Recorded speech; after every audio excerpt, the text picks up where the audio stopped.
जस्तो तपाईँ त धेरै देशहरूमा गएको भिडियोहरू हामीले पनि हेरेका थियौँ। आज हाम्रै पोडकास्टमा ल्याउन पाइएको छ। हाम्रो भिडियोहरू सामग्रीहरू हेर्नुहुन्थ्यो दुबईमा बस्नुहुन्छ धेरै हेर्थेँ। तपाईँको चाहिँ तपाईँ जापानमा मलाई कस्तो लाग्छ भने तपाईँले बनाउने टाइपको कन्टेन्ट बनाउने हरेक देशमा भइदिए हुन्थ्यो, हुन्छ, अझै पनि हुनुपर्छ। उहाँहरूलाई बरु मैले के सहयोग गर्न सक्छु कतैबाट भने आफ्नो अनुभव भएको हिसाबले गरौँला पनि भन्ने लाग्छ। त्यही भएर हामीले त अरू देशमा, जापानको त छैन, अरू देशमा चाहिँ अलग्गै आफ्नो एउटा अलग्गै टिकटक प्रोफाइल पनि छ क्या। अरूलाई सिकायो भने मान्छे आफैले झन् धेरै सिक्छ। अगाडि बढ्नलाई सिक्नुपर्छ। म अगाडि बढ्न चाहन्छु आफै पनि मेरो लाइफमा। म एकदम सामान्य परिवारको मान्छे, 270 रुपियाँ लिएर मेरो जिन्दगी सुरु गरेँ। मैले बिए गर्दाखेरि 270 रुपियाँ थियो मेरो पकेटमा। हिरोसिमा नागासाकी जानुभयो भने छुट्टै छ। फेरि हिरोसिमा जान पनि ओसाकाबाट जानु पर्दो रहेछ, त्यही जान नै 10,000 एक्स्ट्रा लाग्दो रहेछ ओसाकाबाट जानलाई। के वेल्थ, हेल्थ र रिलेसनसिप तपाईँसँग फाइनेन्सियल्ली तपाईँलाई किन्न मन लागेको चिज बेसिकल्ली किन्न सक्नुहुन्छ। बेसिक चिजहरू जुन तपाईँलाई किन्न मन लागिरहेछ, पैसाकै कारणले मात्रै ओहो यार हेट भन्न रोकिन नपरोस्। आवश्यकता परेका चिजहरू किन्नै मन लाग्यो भनेर त्यो मलाई प्लेनै किन्न मन लाग्छ भन्ने अलग चिज होला। प्लेन किन्न म सक्ने बेला भयो भने बेला लाग्यो भने ठिक छ, त्यो पनि त्यो अलग चिज हो। आवश्यकता हो नि, आवश्यकतै परेको पनि किन्न मन लागेको चिज हुन्छ नि, त्यसलाई रोक्न नपरोस्। पैसा भनेपछि कतिको मरिहत्ते गर्छ, त्यो चिन्नु पर्यो। त्यो मरिहत्ते गर्ने मान्छेले भोलि तपाईँ हामीलाई नै पैसाको लागि छोड्दैन भन्ने सोच्नु पर्यो पहिलो कुरो त। एउटा कुरा है। अर्को कुरो उसको माइन्डसेट कतिको छ, अरूले भने सुन्छ कि सुन्दैन, अरूको कुरालाई एक्सेप्ट गर्छ कि गर्दैन, मैले भने ठिक छ, मैले भने भन्दा अरू हुँदैन भन्छ कि, बिहेभियर कस्तो छ, यो फाइनेन्सियल उसको ट्रान्ज्याक्सन कस्तो छ। मानव कोही मान्छेलाई कहिले फलाना दिनमा दिन्छु भनेर पैसै नदिएको छ कि, यस्ता चिजहरू चाहिँ हेर्नुहोस्। 1 करोडको कारोबार बाहिरको एकदम त्यो हेर्नु पर्यो है, पहिलो चिज हो त्यो। हेर्नुहोस् है, यो कुराहरू चाहिँ यसरी के अरे सिआइडी जसरी नोटिस गर्नु पर्यो कि त्यो चिज उसलाई पनि थाहा नहुने गरी एकदम भेरिफाई चाहिँ गर्नुपर्छ है। छोटो समयको लागि गर्ने, लामो समयको लागि गर्ने भने त पहिलेदेखिको हिस्ट्री आफूलाई थाहा हुन्छ। साथी हो भनेर मात्रै विश्वास साथीको सम्म ठिक छ सर। दुबईमा पनि एकदम राम्रो पोस्टमा काम गरेको सेफहरू पनि कति हुनुहुन्छ। जस्तो तपाईँले त दुबईमा लामो समय बिताउनु भयो, एकदमै म्याक्सिमम कमाएको नेपालीहरू कति जति कमाउनुहुन्छ दुबईमा? अब फेरि यस्तो हुन्छ है, मैले यहाँ झ्याप्प भनौँला 30,000 50,000 दिरामसम्म नि कमाउने हुन्छ नि। त्यो कति हो त भनेको नेपाली? 50 × 4 कति हुन्छ? 50 × 4 200 भयो भने चाहिँ 50 भने 20 लाख हुन्छ हो। के कति हुन्छ हिसाब गरौँ। 50,000 × 4 भनेको 50,000 × 4 भनेको 40 भनेको 20 लाख भयो। 20 लाख 20 लाख कमाउने मान्छे पनि छन्। अब यो भन्दाखेरि फेरि जसलाई चाहिँ जसले 2,000 कमाइरहेछ, जसले 2-3 हजार 2500 कमाइरहेछ, त्यो मान्छेलाई चाहिँ यो इम्पोसिबल जस्तो लाग्न सक्छ। तर इम्पोसिबल चाहिँ होइन। केमा कमाउने, सेफ हो कि अथवा आइटीमा हो कि? अलि ठुलो पोस्टमा कुनै कम्पनीको जिएमहरू हुनुहुन्छ, राम्रो कम्पनीमा, इन्टरनेसनल कम्पनीको जिएमहरू हुनुहुन्छ, उहाँहरू त्यस्तोमा पनि हुनुहुन्छ है। होला 50-60 जना 100 जना होला नि त्यो पनि। त्योभन्दा बाहेक एभरेज जुन राम्रो कमाउने मान्छेहरूको रेन्ज हेर्ने हो भने हामीले कसरी हेरौँ भने 10 देखि 15,000 दिराम भनेको 10,000 भनेको कति भयो? 4 लाख। 4 लाखदेखि 6 लाख कमाउने नेपालीहरू प्रशस्तै भेटिन्छ। उहाँसँग यदि हामी कनेक्टेड छौँ कि यति गफ गर्छौँ कि अझ अहिले बरु मलाई फोनमा त्यति गफ गर्दिनँ मैले, किनभने जे छ त्यही एकदम टकटक कुरा होइन। बसाइ बेलामा सबै गफ गरिन्छ। बुवाआमालाई भन्न खोजेको, भन्न नचाहेको, भनेर भन्न नसकेको अथवा नभनेको खासै त्यस्तो केही छैन। त्यो मेरो बुवा गजबको मान्छे हुनुहुन्छ। बुवाले फ्रिडम दिनुभयो मलाई, जे गर्छस् गर बाबु, त जहाँ गएर जे गर्छस् गर, म त्यो कुनै रोकावट छैन भने भएर चाहिँ अहिले यहाँ छौँ कि हामी। जस्तो बुवाआमालाई गर्न चाहेको चिज तर अहिलेसम्म गर्न नसकेको केही छ त्यस्तो? बुवाआमालाई चाहिँ लिएर 2-4 देश घुम्न हिँडौँ भन्ने चाहिँ छ। तर अलिकति अब अहिले हामी हिँड्दाखेरि चाहिँ कसरी हिँडिन्छ भन्दाखेरि हुन्छ नि, अलिकति बजेट फ्रेन्डली पनि बनाइन्छ, जस्तो ठाउँ पनि गएर बस्न सकिन्छ अहिले चाहिँ होइन। बुवाआमालाई लिएर हिँड्ने चाहिँ अलिकति त्यो कुरा सम्भव पनि हुँदैन भन्ने पनि छ। अब भोलि पर्सि घुम्न मात्रै हिँड्ने भनेपछि हिँडिएला होइन, त्यो पनि दुबई चाहिँ घुमाइयो एउटा, अरू चाहिँ घुमाउनु सकेको छैन। नमस्कार दर्शकबिन, लक्षण पाठक पोडकास्टमा आज जापानबाट होइन, विदेशबाट, विशेष गरेर गल्फ कन्ट्रीको दुबईबाट भनौँ, एकजना गेस्ट आउनुभएको छ। यो सामाजिक सञ्जाल पनि अचम्मको कुरा छ, कहाँको मान्छेलाई ल्याएर अहिले हाम्रो लक्षण पाठक पोडकास्टमा उहाँका कुराहरू राख्ने मौका मिलेको छ। उहाँ यस्तो व्यक्ति हुनुहुन्छ, उद्यमी, प्रशिक्षक मोटिभेसनल स्पिकर र सामाजिक सञ्जाल मार्फत लाखौँ नेपालीसम्म पुग्न सफल। हामीले सुरुमा हाइलाइट्सबाट पनि जानकारी गराइसकेका छौँ। आरपी सिर्जनजी जापानमा हुनुहुन्छ र उहाँलाई हाम्रो पोडकास्टमा स्वागत गर्न पाइएको छ। म धेरै कुरा गर्दिनँ, उहाँले विशेष गरेर सामाजिक सञ्जालमा सङ्घर्ष, सफलता, पैसाको लगानी, एआई जापानमा रहेका नेपालीहरूको अवस्था, परिवार भावना, जीवनका धेरै नखुलेका पाटोहरू उहाँको भिडियोबाट खुलेका छन्। अब मेरो भन्दा पनि उहाँकै मुखबाट उहाँ कस्तो व्यक्ति हो भनेर सोध्नेछौँ र ढिला नगरिकन उहाँलाई स्वागत गर्न चाहन्छौँ। सर, तपाईँलाई हाम्रो पोडकास्टमा स्वागत गर्न चाहन्छु। नमस्ते, थ्याङ्क यू सो मच। मैले तपाईँलाई आफ्नो परिचय मैले सक्दो जति सकेँ, जति खोजेँ त्यति बताएँ। तपाईँले आफूलाई कसरी परिचय दिनुहुन्छ? म चाहिँ हामी प्रदेशमा बस्ने एकजना श्रमिक, म पनि श्रमिक हो सामान्य, र स्पेसली अब कुन ठाउँमा कसलाई परिचय दिने भन्ने कुरा हुन्छ। अलिकति अब अलिक बिजनेस कन्फरेन्सहरूमा गइयो कुनै बेला भनेदेखि चाहिँ अब त्यस्तो ठाउँमा चाहिँ अब अन्टरप्रेनर भनेर दिइएला होइन, सोसियल अन्टरप्रेनरसिप पनि। खासमा चाहिँ सोसियल मिडियामा हेर्दाखेरि चाहिँ एउटा कन्टेन्ट क्रिएटर हो, सोसियल अन्टरप्रेनर पनि भनेर चिनाउँछु। सोसियल अन्टरप्रेनरसिप भनेको धेरैले बुझ्नुहुन्न, त्यो भनेको चाहिँ बिजनेस गर्ने तर त्यसले सोसियल इम्प्याक्ट लिएर आओस्। बिजनेस पैसाको लागि भन्दा पनि पैसा चाहिँ लिने बिजनेस सर्भिस दिए बापत, तर त्यो पैसा र सर्भिसले चाहिँ बिजनेस नडुबोस्, सस्टेन भओस्।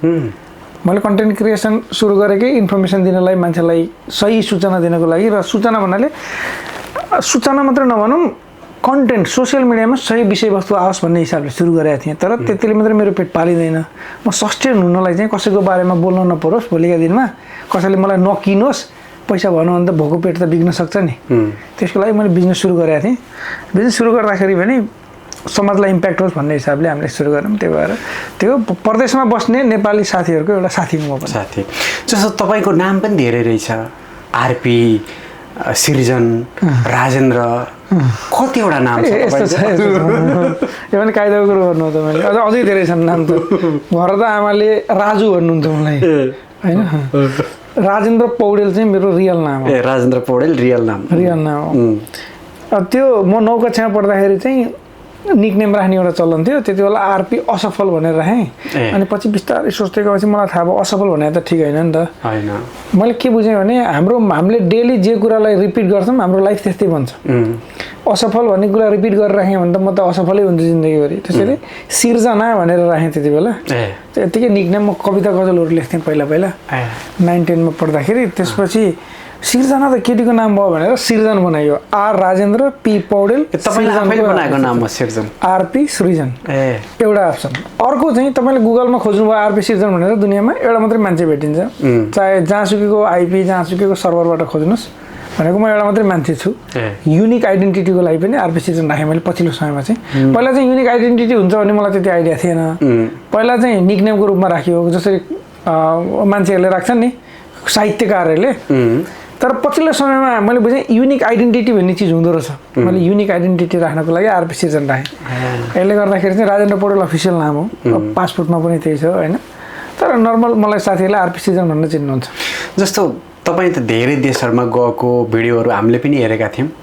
आज हाम्रै पोडकास्टमा ल्याउन पाइएको छ। हाम्रो भिडियोहरू सामग्रीहरू हेर्नुहुन्थ्यो दुबईमा बस्नुहुन्छ धेरै हेर्थेँ। तपाईँको चाहिँ तपाईँ जापानमा मलाई कस्तो लाग्छ भने तपाईँले बनाउने टाइपको कन्टेन्ट बनाउने हरेक देशमा भइदिए हुन्थ्यो, भयो हुन्छ, अझै पनि हुनुपर्छ। उहाँहरूलाई बरु मैले के सहयोग गर्न सक्छु कतैबाट भन्ने आफ्नो अनुभव भएको हिसाबले गरौँला पनि भन्ने लाग्छ। त्यही भएर हामीले त अरू देशमा, जापानको त छैन, अरू देशमा चाहिँ अलग्गै आफ्नो एउटा अलग्गै टिकटक प्रोफाइल पनि छ क्या। म आफैले म अरूलाई पनि कन्टेन्ट बनाउन लाएर इन्फर्मेसन, नलेज, त्यो कन्ट्री रिलेटेड स्पेसिफिक हामीले राख्छौँ। जस्तै मलेसियाको, कतारको, साउदीको छ अलग अलग। जापानको तपाईँले एकदम राम्रो के माने भनेदेखि पोजिटिभ इम्प्याक्ट हुने तरिकाले, पोजिटिभ भाइब्स आउने तरिकाले होइन। मतलब यस्तो होइन कि जसलाई पनि कन्ट्रोभर्सी मात्रै गर्ने, गफ मात्रै दिने मात्रै नभएर कमसेकम मान्छेले राम्रो तरिकाले लाइफ बेटर बनाओस् भन्ने हिसाबले कन्टेन्ट बनाउनुहुन्छ। सायद त्यस्तै कन्टेन्टबाट चाहिँ उहाँको कन्टेन्ट चाहिँ राम्रो छ भन्ने मलाई कुनै बेला लाग्छ, पक्कै लाग्छ होइन, राम्रो छ, ठिक छ। त्यही भएर तपाईँलाई मैले तपाईँसँग कुरा गर्न चाहन्थेँ म पनि। त्यही त नि, तपाईँले कुरा गर्न चाहेर त आज कुरा यो सम्भव भयो नि त। अनि यहाँ आए बेलामा तपाईँ आएर सम्पर्कै नगर्ने कहाँ हो भनेको भए त त्यो थाहै हुँदैन होला सायद। 4-5 धेरै टाइम पनि हुँदैन फेरि। होइन हुँदैन, टोकियोमा बस्नुन्जेल अनि फेरि कस्तो हुन्छ भने सोसियल मिडियामा धेरै साथीहरू कतिले हेर्नुहुन्छ, कहिले पनि हेरिराख्नु होला, मलाई नि चिन्नुहुन्छ होला, कति लिएर बुझ्नुहुन्छ होला। हामीलाई कन्ट्याक्ट गर्दा कन्ट्याक्टै हुँदैन, किनभने हामी सबैसँग कन्ट्याक्ट गरेर बस्न सक्दैनौँ। उहाँको लागि म तपाईँ एकजना मान्छे हो, तर हाम्रो लागि चाहिँ हजारौँ साथीहरू हुनुहुन्छ। इक्वल हामी सबैलाई माया गर्छौँ, त्यसमा डाउट छैन। तर कम्युनिकेसन चाहिँ इमेल एकदम इम्पोर्टेन्ट हुन्छ है। फेरि भनेर अब यहीँ भनिदिएँ मैले, कसैलाई मसँग कन्ट्याक्ट गर्न छ या मलाई कन्ट्याक्ट गर्न छ भने इमेल चाहिँ उहाँले पनि फर्काउनु हुँदो रहेछ, मैले पनि फर्काउँछु। जस्तो तपाईँ त धेरै कन्ट्री जानुभयो, अलिकति हामी धेरै कुराहरू छ, त्यो कुराहरू त गर्दै जान्छौँ। आज त तपाईँलाई सोध्नुपर्ने कुराहरू मैले लेखेरै लिएर आएको छु, तर त्योभन्दा अगाडि पनि अलिकति आफूलाई लागेको कुराहरू, नर्मल कुराहरू। कतिवटा देश घुम्नुभयो अहिलेसम्म? घुम्ने भन्दा नि 15वटा देशमा गइयो होला। जानुभयो। जापान पहिलोपटक? जापान चाहिँ पहिलोचोटि हो। ल भन्नु नि त जापानको। होइन यस्तो भयो, जापान चाहिँ खासमा मेरो उद्देश्य चाहिँ मैले मेन गर्ने काम भन्छु पहिला विदेशमा भएका नेपालीलाई नेपालसँग जोड्ने, कनेक्ट गर्ने। विदेशमा धेरै समय बसिँदैन, जहिले नेपाल फर्केर गइन्छ त्यति बेला आफ्नो भविष्य राम्रो बनाउन सकियोस् आफ्नो देशमा, त्यसको लागि उहाँहरूलाई सहजीकरण गरिदिने र काम बनाउने मेरो मेन रियल मोटो एउटा हुन्छ नि लाइफको एम चाहिँ त्यो। त्यो एम भइसकेपछि त्यही एम्सलाई हेल्प पनि अरू काम गर्छु, कन्टेन्ट त्यसैलाई रिलेटेड बनाउँछु, मेरो अफिसको सर्भिसहरू त्यसैसँग रिलेटेड छ, मेरो टिमले त्यही काम गर्छ, त्यो एउटा पार्ट भयो। भनेपछि मेरो अर्को उद्देश्य के हो भने जहाँ नेपाली त्यहाँ वे टु सक्सेस भनेर मेरो एउटा स्लोगन छ। जहाँ नेपाली हुनुहुन्छ त्यहाँ म पुग्छु, अनि हाम्रो वे टु सक्सेस भनेको मेरो अफिसको नाम हो। मैले मेरो कन्सेप्ट पनि अहिले धेरै कुराहरू चाहिँ नि नगर्नु, किनकि त्यो क्वेसनहरू अहिले एकदम नर्मल्ली जस्तो तपाईँ कतिवटा देश घुम्नुभयो भन्नुभयो? 15वटा देश। अहिले जापान आउनु भएको छ, जस्तो 15वटा देश र जापान त केही न केही त फरक छ त्यहाँनिर होइन? अब एक्सपेन्सिभको हिसाबमा, बाटोघाटोको हिसाबमा, मान्छेको हिसाबमा अलिकति बुझ्न चाहेको छ नि त्यो विषय। मैले कम्पेयर गरेर यस्तो छ, हामीले कम्पेयर सकेर नगरौँ कन्ट्री वाइज भन्ने पनि लाग्छ, किनभने अलग कन्ट्रीकै आफ्नो आफ्ना स्पेसिफिकेसन छन्। दुबईको आफ्नै महत्त्व छ, कतारको आफ्नै छ, मलेसियाको आफ्नै छ, थाइल्यान्डको आफ्नै होला, चीनको आफ्नै छ, यसको आफ्नै छ होइन। तर सिम्पल झ्याप्प हेर्दाखेरि चाहिँ जुन हिसाबले जापान जापान जापान भन्न हुन्छ नि मान्छेले, जापान एकदम सही छ, ग्रेट, म यहीँ छु, यहीँ ठाउँमा बसिरहेको छु अहिले भिडियो बनाउँदै गर्दा नि। तर एक्सपेन्सिभ चाहिँ लास्टै छ, महँगो देशहरूको तुलनामा धेरै। म जतिवटा 15 देश गएँ त्यसमा मात्रै जुन चिजहरू यहाँ छ त्यसको लागि हामीले जति पे गर्छौँ, जुन फेसिलिटी र जुन कम्फर्ट हामीले पाउँछौँ र जति हामीले पे गर्छौँ त्यो चाहिँ बढी हो भन्ने फिल भयो कि मलाई चाहिँ एउटा चिज। अर्को चाहिँ जापानबाट मैले बुझेको कुरा, जापानले धेरै वर्ष पहिला, यो तपाईँ 15-16 वर्ष पहिला आउँदा जापान यस्तै थियो नि होइन? हामीले नर्मल्ली बिल्डिङहरू यताउति बाटोघाटो सेम नै देख्नु भयो नि, त्यसपछि डेभलप त भयो होइन नि, भित्रभित्र भयो होला। हामीले नर्मल्ली बाहिर हेर्दाखेरि जनताले त्यही हो इन्फ्रास्ट्रक्चरको कुरा। जस्तै सिम्पल मलेसिया, चाइना, अब मानौँ कतार, यिनीहरू अथवा साउदी, अहिले हुँदैछ साउदी चाहिँ, यो कन्ट्रीमा योभन्दा राम्रो फेसिलिटी लिन पाइन्छ अहिले पनि।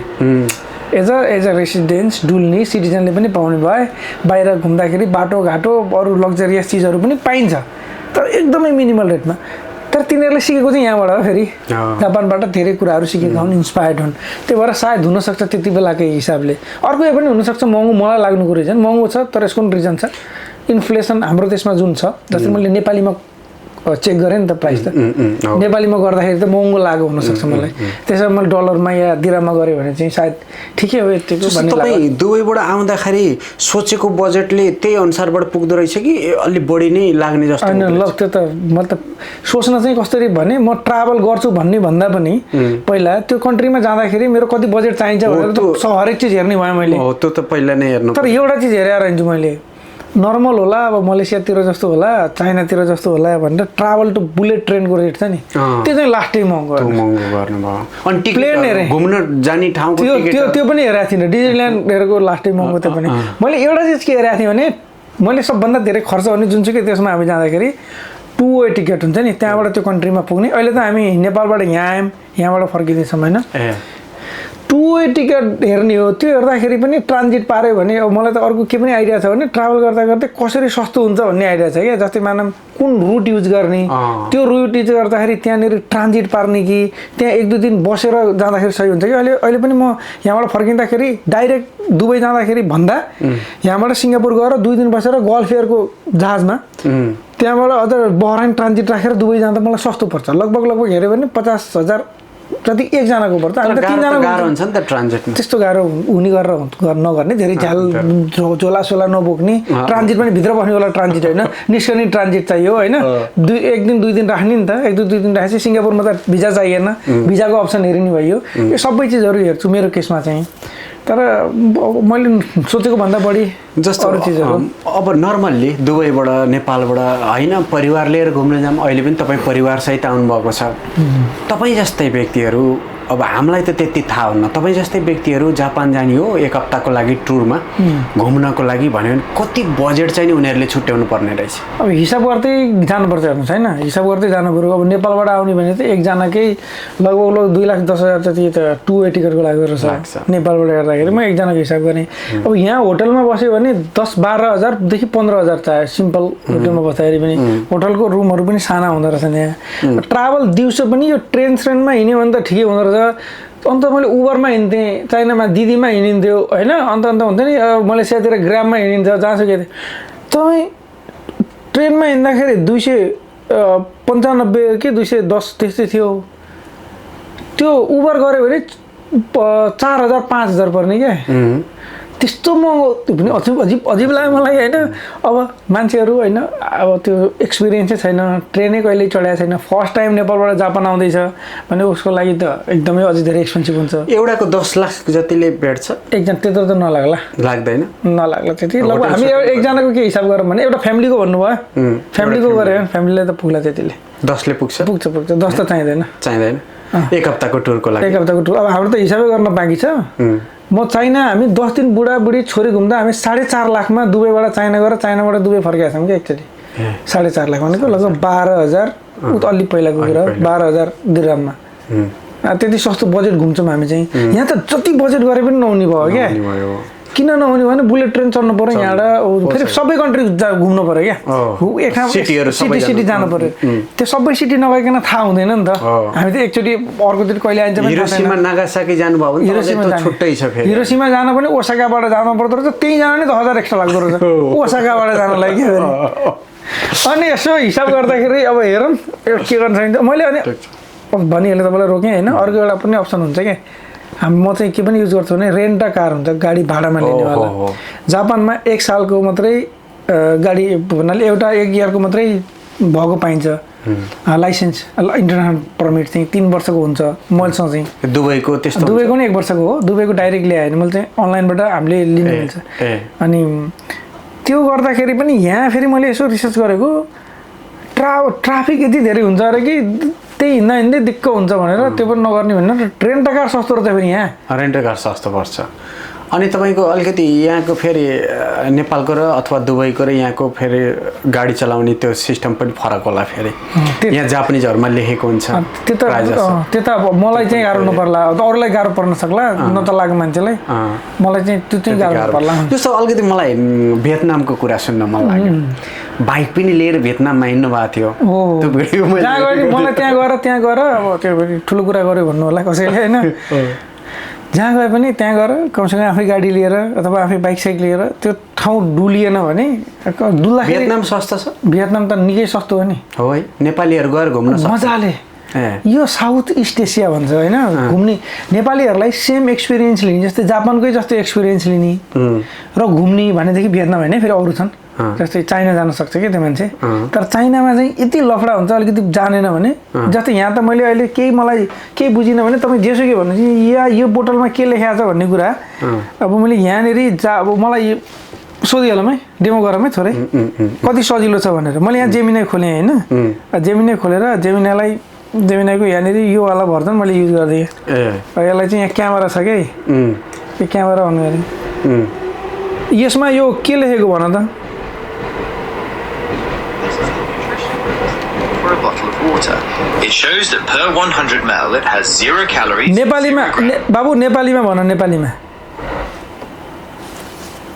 यो पानीको बोतलमा भएको पोषण सम्बन्धी जानकारी अनुसार 100 मिलिलिटर पानीमा क्यालोरी, प्रोटिन। अब मैले कुनै पनि जापानिज ल्याङ्ग्वेज मैले बुझिनँ, कहीँ कसैले केही भने बुझिनँ, केही सुनै छैन क्या मलाई। किनभने यहाँ जेमिनी चल्छ, गुगलको प्रोडक्ट चल्छ, च्याट जिपिटी चल्छ, सबै चल्छ। अब मलाई यहाँ आउँदाखेरि पनि म कुन ठाउँ जाने, कहाँदेखि कति बेला जाने, मेरो होटल खोज भनेर मैले मेरो च्याट जिपिटीको एआई असिस्टेन्टलाई भनिदिएँ भने खोजिदिएँ। अहिले सजिलो भयो अझै। तर जापानमै के चाइनामै नचल्ने भयो अब अप्ठ्यारो छ। तर कोही गाइड छ भने खर्चको हिसाबले सेम एक्सपिरियन्स लिन पाइन्छ चाइनामा है। भियतनामको कुरा गर्ने हो भने भियतनाममा पनि एकदम सजिलै मानव फर इक्जाम्पल तपाईँले जानु पऱ्यो र घुमेर आउनु भन्यो भने एकदम सस्तोमा है, मजाले घुमेर आउन सकिन्छ। सबै सस्तो छ। साउथ इस्ट एसियामा नर्मल्ली अब भियतनाम जाम भन्ने व्यक्तिको लागि 5 दिनको टुरमा गयो भने 2-3-4 लाखमा आउँछ। त्यत्रो लाग्दैन। कहाँबाट जाने भन्ने कुरो हो। एउटा सस्तो रुट बताउँछु। नेपालबाट जाँदाखेरि नेपालबाट जाँदा सस्तो रुट भनेको दिल्ली, किनभने दिल्लीबाट फ्लाइटहरू रेगुलर जस्तो चल्छ। नेपालबाट त डाइरेक्ट फ्लाइटहरू छैन, दिल्लीबाट डाइरेक्ट फ्लाइटहरू पनि हुन्छ। होचिमिन सिटीमा हुन्छ, हनोईमा हुन्छ होइन, त्यताबाट जान मिल्छ। अर्को चाहिँ नेपालबाटै जाँदाखेरि पनि थाइल्यान्डको अथवा मलेसियाको राख्दाखेरि सजिलो हुन्छ।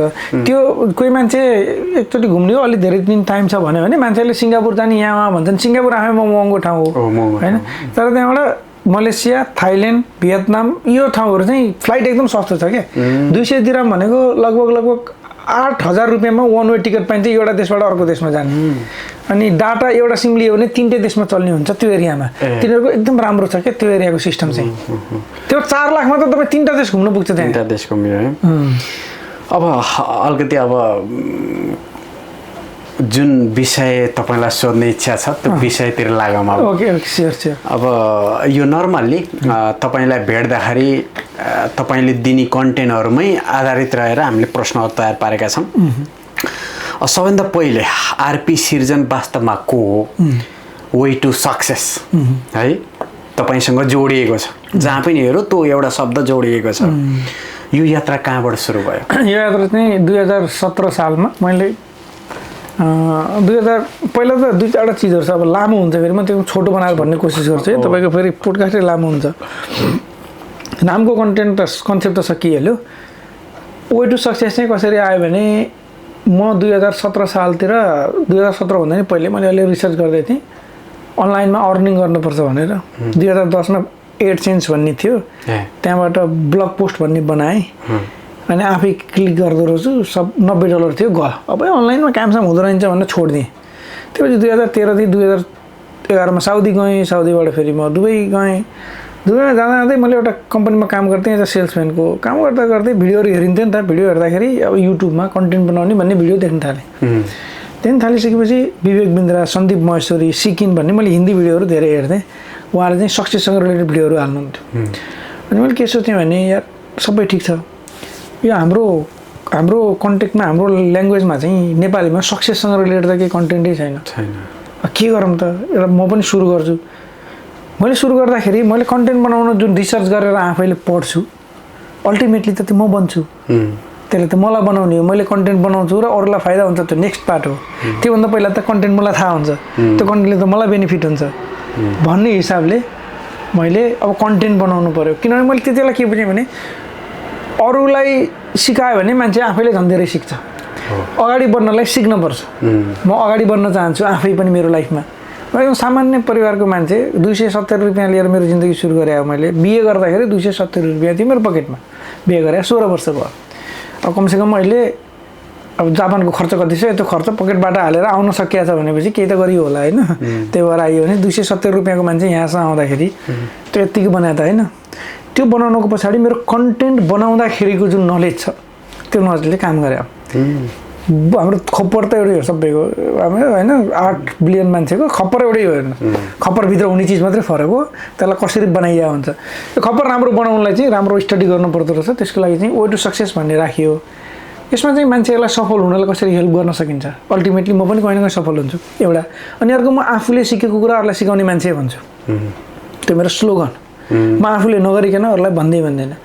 मैले बोल्ने चिजमा 80% मेरो एक्सपिरियन्सको आधारमा हुन्छ। 20% चाहिँ मेरो एजुकेसन, कहीँ पढायो होला मैले, कहीँ सुनेको पनि त्यसलाई भेरिफाइड गरे होला मैले जे शब्द बोले हुन्छु त्यसमा म 100% ओनरसिप लिन सक्छु अहिले आज पनि यो भिडियोमा तपाईँको म सुरुदेखि लास्टसम्म जति शब्द बोल्छु त्यसमा मेरो 100% ओनरसिप छ म त्यसलाई एक्सेप्ट गर्छु ओहो यो चाहिँ भन्न नहुने थियो यो भनिएछ कि भन्ने नर्मली लाग्दैन कि मलाई त्यति एक्सपिरियन्सको आधारमा भनेको छु कि त हुनसक्ला भनिएला कुनै कुरा त्यो हुनसक्ला नै हुन्छ त्यो 2017मा मैले युट्युबमा भिडियोहरू बनाउन थालियो युट्युबमा मैले काम गर्दा गर्दै फेसबुक लाइभ गर्न थालेँ सुरुमा चाहिँ फेसबुक लाइभ जसरी तपाईँले जापानका मान्छेहरूलाई सहयोग गर्ने भनेर जापानको कन्टेन्टलाई दिन थाल्नु भयो त्यति बेला सुरुमा दुबईका मान्छेहरूलाई हाम्रा साथीहरूलाई सपोर्ट गरौँ भनेर दुबईमा इङ्ग्लिसमा न्युज आउँथ्यो खालिज टाइम्स गल्फ न्युजहरू भन्ने छन् तिनीहरूमा आउँथ्यो त्यसलाई चाहिँ नेपालीमा उल्था गर्ने यस्तो भयो आज चाहिँ यस्तो नयाँ रुल्स आयो यो भनेर भिडियो बनाउन थालेँ मान्छेले फलो गर्न थाल्नुभयो जिम्मेवारी बढ्न थाल्यो नि त त्यसपछि कम्पनीमा रिजाइन दिएँ कम्पनी काम गर्दिनँ म त अब यस्तो कन्टेन्ट बनाउन थालेँ भने अनि मेरो बोसले बोलाएर मलाई ल ठिक छ त्यसो भने के गर्छौ भन्नुभयो मैले भने त्यसो भने म ट्रेनिङ गर्छु भने ट्रेनिङ गर्न तिमीसँग के छ भन्नुभयो मैले ब्याचलर गरेँ हो मसँग छैन केही अरू त म ट्रेनर बन्ने त केही क्वालिटी त छैन त्यसो भने त्यो क्वालिटी लिएर आऊ अनि बनाउँछु भन्नुभयो क्या मेरो जुन कम्पनीमा काम गर्थेँ मल्टिनेसनल कम्पनी थियो त्यसपछि मैले गएर ट्रेन द ट्रेनर भन्ने एउटा कोर्स गरेँ त्यो कोर्स 80,000 90,000 नेपाली पर्छ शारजा भन्ने ठाउँमा गएर दिनभरि काम गर्दै साँझ गएर त्यो कोर्स लिएर मैले कोर्स कम्प्लिट गरेर एउटा सर्टिफिकेसन पाएँ दुबई गभर्मेन्टले एटेस्टमेन्ट गर्यो कम्पनीलाई गएर ल म अब ट्रेनर पनि भने अब मलाई ट्रेनिङ गर्न थियो भनेपछि ल ठिक छ त्यो भने म कम्पनीमा मात्र रिजाइन गरेको थिएँ बस तिमीलाई डिपार्टमेन्ट दिन्छु भनेपछि त्यो गरेँ त्यसपछि ट्रेनिङ दिन थालेपछि टाइम भयो मसँग स्यालेरी कम आउँथ्यो तर टाइम बढी थियो मसँग त्यो टाइममा अझै धेरै कन्टेन्ट बनाउन थालेँ कि मैले कन्टेन्टबाट पैसा आएको चाहिँ होइन फेरि सुरुमा त त्यति बेला त्यो 4,000को थ्रेसहोल्डै थिएन यत्तिकै आउँथ्यो $50-60 भएको थियो युट्युबमा त्यसपछि फेरि 4,000को थ्रेसहोल्ड भयो अरू एक वर्ष फेरि पैसा आएन त्यही पनि मैले पैसाको लागि कन्टेन्ट बनाएको थिइनँ त्यही भएर कन्सिस्टेन्सी हुँदै हुँदै बनाउन थालेँ मैले खास चाहिँ त्यो त्यहाँबाट आयो जस्तो तपाईँले वे टु सक्सेस सुरु गरिसकेपछि तपाईँ आफूले म सक्सेस भएँ भन्ने फिल आयो एकदम गजबले आयो है त्यो कहाँनिर मान्छेको त्यो समय हुन्छ कि म अब सक्सेस भएँ है यो समय है मेरो सक्सेसको भन्ने आफूलाई थाहा हुन्छ ओके यसको लागि चाहिँ यो सक्सेस वाट इज सक्सेस भन्नेमा डिपेन्ड गर्छ चाहिँ तपाईँको लागि सक्सेस के हो अलग अलग मान्छेको अलग अलग सक्सेसको डेफिनेसन हुन्छ होइन मेरो प्याटर्नमा चाहिँ सक्सेस 3टा चिजले सक्सेसलाई प्यारामिटर्सहरू 3टा हुन्छन् बेसिकल्ली हेर्दाखेरि वेल्थ हेल्थ र रिलेसनसिप तपाईँसँग फाइनेन्सियल्ली तपाईँलाई किन्न मन लागेको चिज बेसिकल्ली किन्न सक्नुहुन्छ बेसिक चिजहरू जुन तपाईँलाई किन्न मन लागिरहेछ पैसाकै कारणले मात्रै ओहो यार भन्न नपरोस् रोकिन नपरोस् आवश्यकता परेका चिजहरू किन्नै मन लाग्यो भनेर त्यो मलाई प्लेनै किन्न मन लाग्छ भन्ने अलग चिज होला प्लेन किन्न म सक्ने बेला भयो भने बेला लाग्यो भने ठिक छ त्यो पनि त्यो अलग चिज हो आवश्यकता परेको हो नि आवश्यकतै परेको पनि किन्न मन लागेको चिज हुन्छ नि त्यसलाई रोक्न नपरोस् हेल्थ कमसेकम खान मन लाग्यो जान ठाउँ मन लाग्यो बिहान उठ्ने बेला डेली टाउको दुखाएर यहाँ पनि जान हुँदैन त्यो पनि गर्न हुँदैन जस्तो नहोस् हेल्थ कमसेकम स्टेबल होस् राम्रो होस् र रिलेसनसिप घर जाने मन लाग्दैन फ्यामिलीसँग गफै गर्न मन लाग्दैन आसपासका मान्छेहरू ह्याप्पी नै छैनन् त्योसँग त्यो लाइफ पनि बेकार छ यो 3टा चिजमा मान्छे फिट छ भने सक्सेस मेरो परिभाषा छ म त्यो छु एउटा अर्को तपाईँसँग आफ्नो लागि आफूले भनेअनुसार टाइम छ म मेरो लाइफमा जहाँ जान चाहन्छु त्यहाँ जान्छु जे गर्न चाहन्छु मेरो टाइमको हिसाबले त्यो गर्छु जसको लागि गर्न चाहन्छु त्यसको लागि गर्नलाई मलाई कुनै रोकावट छैन मतलब मेरो टाइम छ म कसैलाई भेट्न एकदमै डेस्परेटली इच्छुक छु आज मेरो कम्पनीले मलाई छुट्टी नै दिँदैन र त्यसलाई भेट्न जान पाइनँ भने त म त भएन नि त त्यो होइन त्यो छैन मसँग भने त्यो पनि एउटा सक्सेस हो है फेरि जस्तो बाल्यकाल कस्तो बित्यो हजुरको अहिले सम्झिँदा सबभन्दा धेरै याद आउने कुरा केही छ त्यस्तो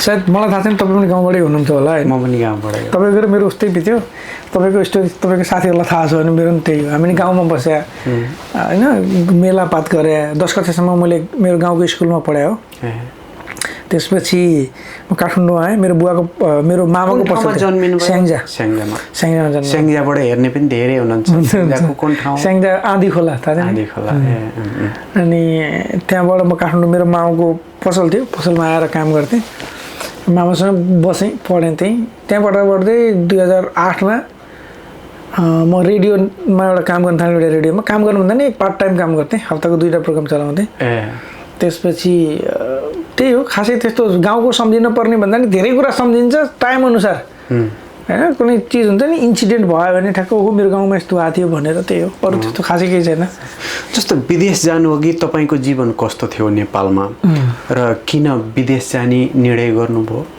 यो पनि कस्तो भयो भने सुरुमा त विदेश जाने अलग सबै सबैका हुन्छ नि मेरै भन्ने त हो नि मैले दुबई नै जाने पहिला विदेश जाने भन्ने नि थिएन साउदी अरब साउदी गएँ होइन विदेश त जिन्दगीमा जान्छु भन्ने नै थिएन पहिलो कुरा म मामासँग बस्थेँ व्यापार गर्छु भन्ने थियो काठमाडौँ मलमा हाम्रो पसल थियो काठमाडौँमा 8 वर्ष मैले व्यापार गरे हो कपडा बेचे हो मामासँग मामाले मेरो नाममा एउटा पसल पनि खोलिदिनु भएको थियो काठमाडौँ मलमा त्यो हेर्दै बस्थेँ मैले अनि अनलाइन त चलाउन थालिएको थियो नि त अनलाइन चलाउँदै ठ्याक्कै इन्टरनेट यसो जब पोस्ट कोहीनेरि सिबी बनाइन्थ्यो कुनै साइटहरूमा सिबी बनाइयो त्यसपछि मैले बिचाएँ एकचोटि होइन अब काम मामासँगबाट म अलग बस्न थालेँ बिएससी गरियो मामासँगबाट अलग बस्न थाल्यो त्यसपछि अब केही त गर्नु पऱ्यो भनेर अरू काम गरेँ मैले त्यति बेला द काठमाडौँ पोस्टमा काम गरेँ डुल्दै अनि एउटा अपर्च्युनिटी आयो कि एउटा मेल आयो मलाई तँलाई सेल्सम्यानको भ्याकेन्सी छ कपडा पसलमा काम गरेर जास् सेल्सम्यानको भ्याकेन्सी छ साउदी अरबमा आउँछस् भनेर चिने जानेकै मान्छेबाट होइन एउटा पाकिस्तानीले गर्यो मेल होइन त्योभन्दा पहिला अझै एकचोटि युकेको एउटा मेल आयो त्यहाँ चाहिँ युकेमा तेरो होटलमा काम छ होइन 4000 पाउन्ड स्यालेरी यताउता भनेर त्यति बेला पासपोर्ट बनाइयो त्यो चाहिँ फेक रहेछ त्यही भएर मैले फ्रड अलर्ट भनेर पछाडि ठगीबाट कसरी बच्न सकिन्छ हरेक टाइपको ठगी थाहा छ कि मलाई अहिले त्यो रिसर्च गर्दै क्या त्यति बेला अनि त्यति बेला पासपोर्ट बनाइएको थियो पासपोर्ट त थियो आफूसँग मेल आयो आउँछस् भन्यो बिहे गरेको थिएँ भर्खर 5-6 महिना भएको थियो अनि यसो सोचेँ जानुपर्छ क्या हो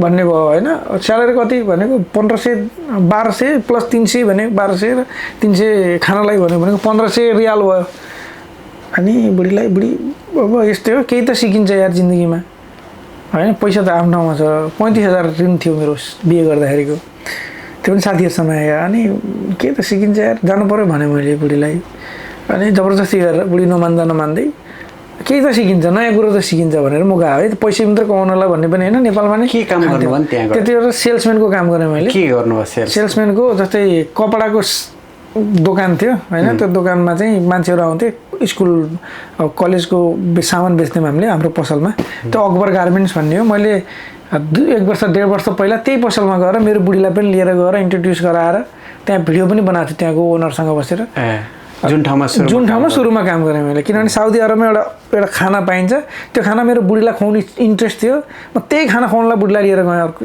नेक्स्टचोटि जाँदाखेरि तपाईँलाई यो विषयमा हुन्छ एउटा मेनिफेस्टेसन भन्ने हुन्छ एउटा शब्द छ क्या मेनिफेस्टेसन भन्ने एउटा शब्द छ कुनै बेला आयो भने कुराकानी गरौँला त्यसले पनि काम गर्छ क्या लाइफमा तपाईँ के बन्न चाहनुहुन्छ त्यो बन्नुहुन्छ त्यो लेख्न पर्यो त्यसलाई त्यसमा प्राक्टिकलहरू राख्न पर्यो एकदम आफूसँग छ भन्ने त्यो डिरेक्सनमा काम गर्नु पर्यो अब तपाईँ त्यही लाइफ बाँच्नु भएको छ भने फिल गर्नु पर्यो होइन यो चिजहरूले चाहिँ फरक पार्छ मेरो जीवनमा पनि धेरै भएको छ एकदमै त्यो एकदमै राम्रो कुरा गर्नुभयो र अर्को तपाईँले अघि पनि हल्कती निकाल्नु भएको कुराहरू वैदेशिक रोजगारमा तपाईँले पनि काम गर्नुभयो है वैदेशिक रोजगारको सबभन्दा गाह्रो अनुभव के छ तपाईँसँग सबभन्दा गाह्रो अनुभव मिसइन्फर्मेसन र अजम्सन भन्छ नि धेरै ठगिया छन् त्यसरी नेपालीहरू ठगी एकदम सबभन्दा ठुलो ठगी त्यहाँ छ मिसइन्फर्मेसन र अजम्सन क्या हाम्रो अजम्सन जस्तै मानौँ म साउदी अरबमा गएँ नि साउदी अरबमा जाँदाखेरि मेरो अजम्सन मैले के सोचिरहेको थिएँ भने मेरो कम्पनीले मलाई एउटा रुम दिन्छ त्यहाँ लगेर राख्छ अनि मलाई एउटा कोठा दिन्छ जस्तै मेरो एउटा खाट हुन्छ जिन्दगीमा भैमा नसुत्या जस्तो जे भए पनि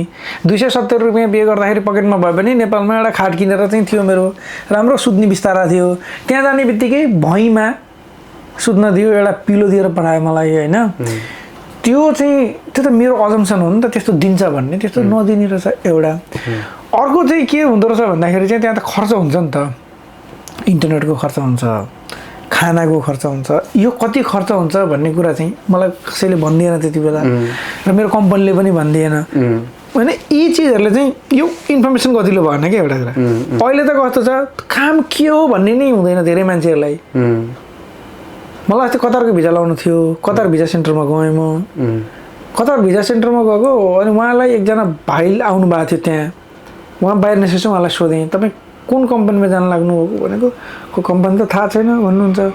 अनि तपाईँलाई कुन मेन पावरबाट जान लाग्नुभएको भनेको उहाँले मेन पावर भन्नुभयो। अर्कोले चाहिँ उहाँको साइडकोले हामी अर्जेन्टबाट जान लाग्यो भन्नुभयो। अर्जेन्ट भनेको एजेन्ट भन्न खोज्नुभयो, मैले बुझेँ त्यो भन्न खोजेको।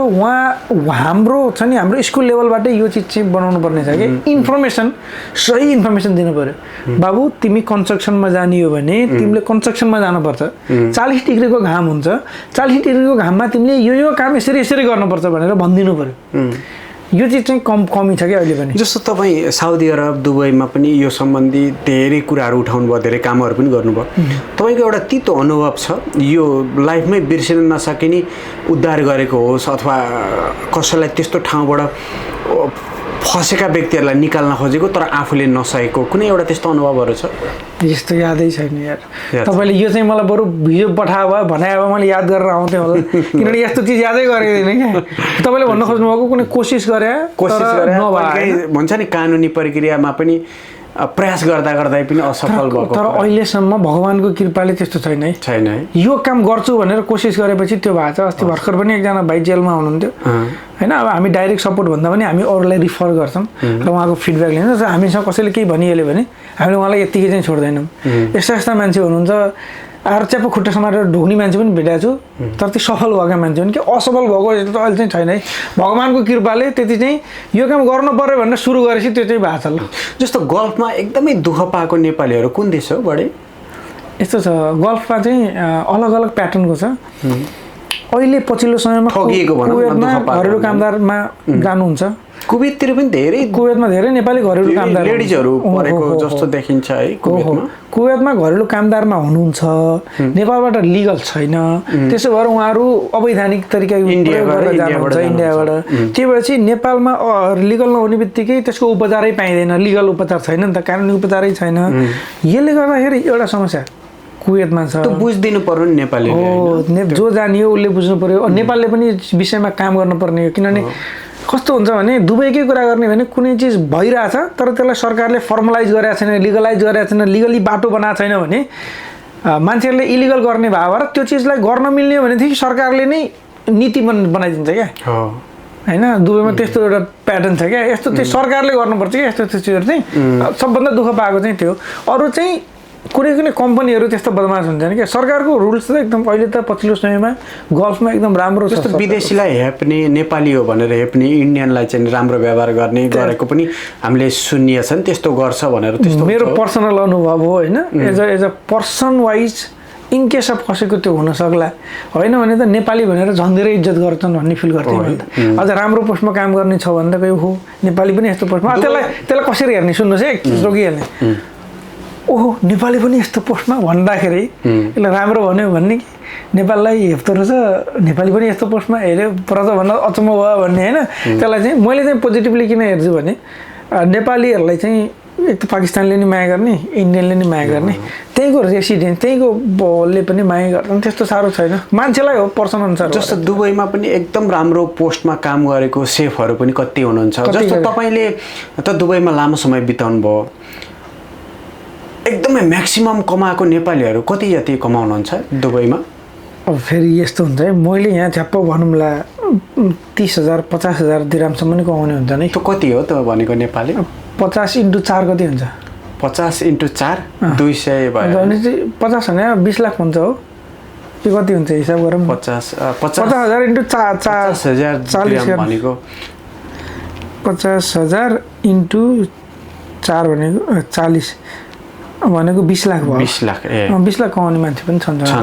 अब यो भन्दाखेरि फेरि जसलाई चाहिँ जसले 2,000 कमाइरहेछ, जसले 2-3,000 2500 कमाइरहेछ, त्यो मान्छेलाई चाहिँ यो इम्पोसिबल जस्तो लाग्न सक्छ। तर इम्पोसिबल चाहिँ होइन। केमा कमाउने? सेफ हो कि अथवा आइटीमा हो कि? अलि ठुलो पोस्टमा कुनै कम्पनीको जिएमहरू हुनुहुन्छ, राम्रो कम्पनीमा इन्टरनेसनल कम्पनीको जिएमहरू हुनुहुन्छ, उहाँहरू त्यस्तोमा पनि हुनुहुन्छ है। होला 50-60 जना 100 जना होला नि त्यो पनि। त्योभन्दा बाहेक एभरेज जुन राम्रो कमाउने मान्छेहरूको रेन्ज हेर्ने हो भने हामीले कसरी हेरौँ भने 10 देखि 15,000 दिराम भनेको 10,000 भनेको कति भयो? 4 लाख। 4 लाखदेखि 6 लाख कमाउने नेपालीहरू प्रशस्तै भेटिन्छ, त्यसमा डाउटै छैन। अब हामीले सोध्नुपर्ने कुरा यहाँ चाहिँ सर, त्यति कमाउने धेरै मान्छे भेटिन्छन् भन्दाखेरि चाहिँ फेरि कसरी भेटिन्छन् हामी त 2500 मात्र कमाउँछौँ भन्ने पनि होला धेरैको तिनीहरूले चाहिँ 2500 सुरु गरेर आफ्नो स्किल अप गर्दै गर्दै राम्रो पोस्टमा गएर कमाएका र अहिलेको कन्टेक्स्टमा एकजना मान्छे ब्याचलर मास्टर्स पढाएको छ 12 पनि पढाएको छ किन 12 भन्दा कम पढेकोले कहिलेकाहीँ पोजिसनमा अथवा सर्टिफिकेसनमा पनि हेल्प गर्छ क्या कहिलेकाहीँ अलिअलि पढाए पनि हुनुपर्छ कि त्यो ठाउँहरूमा छ कि पढेको सर्टिफिकेटले केही नगर्ला तर सर्टिफिकेटले भनौँ भिजा लाउनु एटेस्टेड गरेर लिएर आउनुपर्छ त्यहाँ म्यानेजरको पोस्ट लाउनलाई भनेदेखि उसले 10-15 हजार दिराम चाहिँ कमाउन सक्छ 5,000 त नर्मल्ली कमाउनु जस्तो दुबईमा भनौँ न सधैँभरि वर्षौँदेखि काम गरेको 1 लाख पनि स्यालेरी नभएको पनि धेरै नेपालीहरू हुनुहुन्छ जस्तो तिनीहरूले होइन कम्पनी चेन्ज गरेर अलि राम्रो कमाउनु पर्यो भन्ने व्यक्तिहरू धेरै हुनुहुन्छ अब उनीहरूलाई तपाईँले एडभाइस दिनुपर्दा स्किल अप कसरी गर्ने र अलिकति राम्रो जब त्यसले सिभी राम्रो बनाउने कि इन्टरभ्यूमा जाँदाखेरि राम्रो प्रस्तुत गर्ने कि अथवा हेर्दाखेरि पनि अलिकति स्मार्ट देखिने गर्ने कि के गर्दाखेरि सबै कम्बिनेसन भयो होइन सुरुमा त उसले जे काम गरिरहेको छ अहिले त्यो काममा पर्फेक्ट हुनु पर्यो त्यो काममा फिट हुनु पर्यो र अरू आफूले गरेको पर्फेक्टै छ भन्ने सम्झिन्छ नि जस्तो कुक गरे मान्छेले उसको लागि पर्फेक्ट छु भन्ने त सम्झिन्छ होइन उसको लागि पर्फेक्ट भएर भएन अरूको लागि पर्फेक्ट हुनु पर्यो त्यो होइन आफूलाई पर्फेक्ट मानेर कहिले पनि हुँदैन मानौँ एउटा कुकै छ भने उसले अरू एक्स्ट्रा स्किलहरू सिक्न सक्छ जस्तै सिम्पल खाना मात्रै पकाउने मान्छे एउटा सेफ छ भने उसले 2-4 अरू मानौँ कन्टिनेन्टल बनाउने सुसीकै कुरा आएर म जापानमा छ यहाँ सुसी सेफै छ भने बडो चल्ने हो नि त त्यो त जहाँसुकै बिक्ने एउटा पेसा पऱ्यो त्यो होइन छ भने उसले चाहिँ होला इन्डियन फुडहरूलाई पनि एक्सप्लोर गरेर इन्डियन फुडमा पनि एक्सपर्ट हुन सक्यो पहिलो काम है दोस्रो काम चाहिँ उसको सिभी पर्फेक्ट हुनु पऱ्यो त्यसमा त डाउटै भएन उसले जे जान्दछ त्योभन्दा पहिला उ धेरै जान्दछ त्यो जतिको जान्दछ त्यतिको त कमसेकम सिभीमा देखिनु पऱ्यो सेकेन्ड थर्ड इन्टरभ्यूमा गइसकेपछि इन्टरभ्यू कन्फिडेन्सका साथ भन्न सक्नु पर्यो जे बोल्छु भनेर गएको छ त बोल्नु पर्यो जे हो त्यो भन्नु पर्यो भएन हुँदै भएन नि आफूले भएको कुरा कसरी बिर्सिन्छ मान्छेले बरु आउँदैन भने मलाई आउँदैन मैले जान्दिनँ म सिक्दैछु भन्नु पर्यो एउटा कुरा अर्को कुरो स्किल अप गर्नुको पनि मान्छेले कम्पनीमा पाएको काम दिएको काम गर्नु पर्यो फेरि हाम्रा मान्छेहरू त कस्ता छन् भने मलाई भन्यो भने फेरि मैले काम गर्नुपर्छ जान्दिनँ भनिदिन्छु भन्छन् त्यस्तो होइन बरु सिक्नै गर्ने त्यो पनि हुन्छ जस्तो तपाईँले यो काम गर्दै जाँदाखेरि अब हुँदैन होला मेरोबाट म सक्दिनँ होला भन्ने त्यस्तो पनि आयो जीवनमा के आयो होला त्यस्तो मलाई एउटा चिज आएको थियो तर त्यो पनि अहिले भयो मलाई कोडिङ हुन्छ नि मलाई सबै म धेरै जस्तो अनलाइनमा काम गर्छौँ हामी मैले जिन्दगीमा गर्न खोजेर नसकेको एउटा चिज थियो कोडिङ के मलाई एप्लिकेसन बनाउन मन लाग्ने हरेकचोटि डेभलपरलाई दिने एउटा एप्लिकेसन बनाएँ मैले 10 लाख रुपियाँ खर्च गरेर बनाएँ अहिलेसम्म नि राम्रोसँग लन्च गर्न सकेको छैन एप्लिकेसनको नाम भन्दिनँ अहिले म अब अहिले चाहिँ अब चाहिँ गर्छु म किनभने अब ममा त्यो स्किल आइसक्यो अनि के भयो भन्नुहुन्छ भने अरू जे गरे पनि जहाँ पनि गएर डेभलपरको कोडिङ लेख्न आउँदैन क्या होइन त्यो कोडिङ लेख्न मलाई नआउने त्यो भएर म हड्किएको थिएँ यो चाहिँ मैले गर्न खोजेको नसकेको एउटा चिज अरू त जे गर्न खोजेको नि 5-6 महिना सिके सकिन्छ यो पनि कस्तो भयो भन्नुहुन्छ एआई आएर सबै एआई लेखिदिन्छ कोडिङ 100% लेखिदिन सक्छ है मैले बुझेको थिएँ 100% है फेरि कोही डेभलपरले हेर्दै हुनुहुन्थ्यो नि उहाँलाई रिस उठ्ला यहाँनिर अब त्यो जसले लेख्नुहुन्थ्यो जो डेभलपर भाइहरू हुनुहुन्छ उहाँ पनि दङ पर्नुहुन्छ यसले त हाम्रो जागिरै खाइदियो भन्नुहुन्छ होला अब सक्यो अहिले चाहिँ कोडिङ पनि आइसक्यो अहिले पनि आफै गर्न सकिन्छ जस्तो मान्छेको जीवनमा बाधा अवरोधहरू असफलहरू भएर नै सफल हुने हो प्रत्येक व्यक्तिहरू जस्तो तपाईँ पनि थाकेर होइन भनेर अब त्यो काममा मात्रै नभएर पारिवारिक कुराहरू बाहिरी कुराहरू हरेक कुराहरू हुन्छ जीवनमा कहिले रुनु भएको छ एक्लै कहिले रोयो होला र होइन मेरो बुढीले मलाई एकदम साथ दिन्छन् रुनु बरु बुढी र म सँगै बसेर कहिले रोयो होला तर हामी रोइएन पनि किनभने लाइफमा कुन चिजलाई कसरी हेर्ने भन्ने हुन्छ है सर यो कुरा चाहिँ ध्यान दिनु पर्यो मान्छेले त्यही चिजलाई चाहिँ कसरी ट्याकल गर्छ भन्ने हो इभेन्ट सबको लागि सेम हो तर इभेन्टबाट त्यसले कसरी लर्न गर्छ भन्ने कुरा हुन्छ हामीले लर्न गर्ने चिजै अलग छ मेरो बुढी र मैले 8,000 रुपियाँ कमाउँथेँ काठमाडौँमा बस्दाखेरि 8,000 रुपियाँमा मेरो साथीको मेरो घरको भाडै 5,000 थियो साथीलाई पछि दिउँला भनेर राखेको थियो हामीले मैले यो सधैँ भन्न मन लाग्छ यो चिज घरमा साथीहरू आएर चाउचाउ पकाउँथे साथीहरूले चाउचाउसँग टक्क लाउँथे म चाहिँ खान्न कहिले पनि अनि त्यो चाउचाउको घिउ हुन्छ नि घिउ त्यो घिउ राख्थेँ त्यहाँ भोलिपल्ट बुढीले त्यही घिउ हालेर तरकारी पकाउँछन्, चाउचाउको घिउ चाउचाउको घिउ हालेर। त्यति बेला पनि हामी रुन चाहिँ त्यो समय पनि थियो है थियो हाम्रो। हामीले बिहे गर्ने बित्तिकै पछिको, किनभने हामी म मामासँग बन्थेन त्यति बेलासम्मको। मेरो एउटा कमाइ भने पनि जे भने पनि जसो भने पनि कपडा पसलमा काम गर्थेँ। रेडियोमा काम गर्दाखेरि 2 वर्षमा 1500 रुपियाँ दिइहाल्थ्यो मेरो रेडियोले, त्यो पनि दसैँको बेलामा। भनेको एज अ सोखले रेडियोमा काम गऱ्यो कि जस्ट काम गरेँ। अनि म विदेश पनि गएको थिइनँ त्यति बेलासम्म। 8000 रुपियाँ स्यालेरी थियो, त्यो 8000 घर भाडा तिर्दा सकिन्थ्यो भनेपछि त्यो अवस्था थियो त्यति बेला। बुढीले पढ्दै थिइनँ।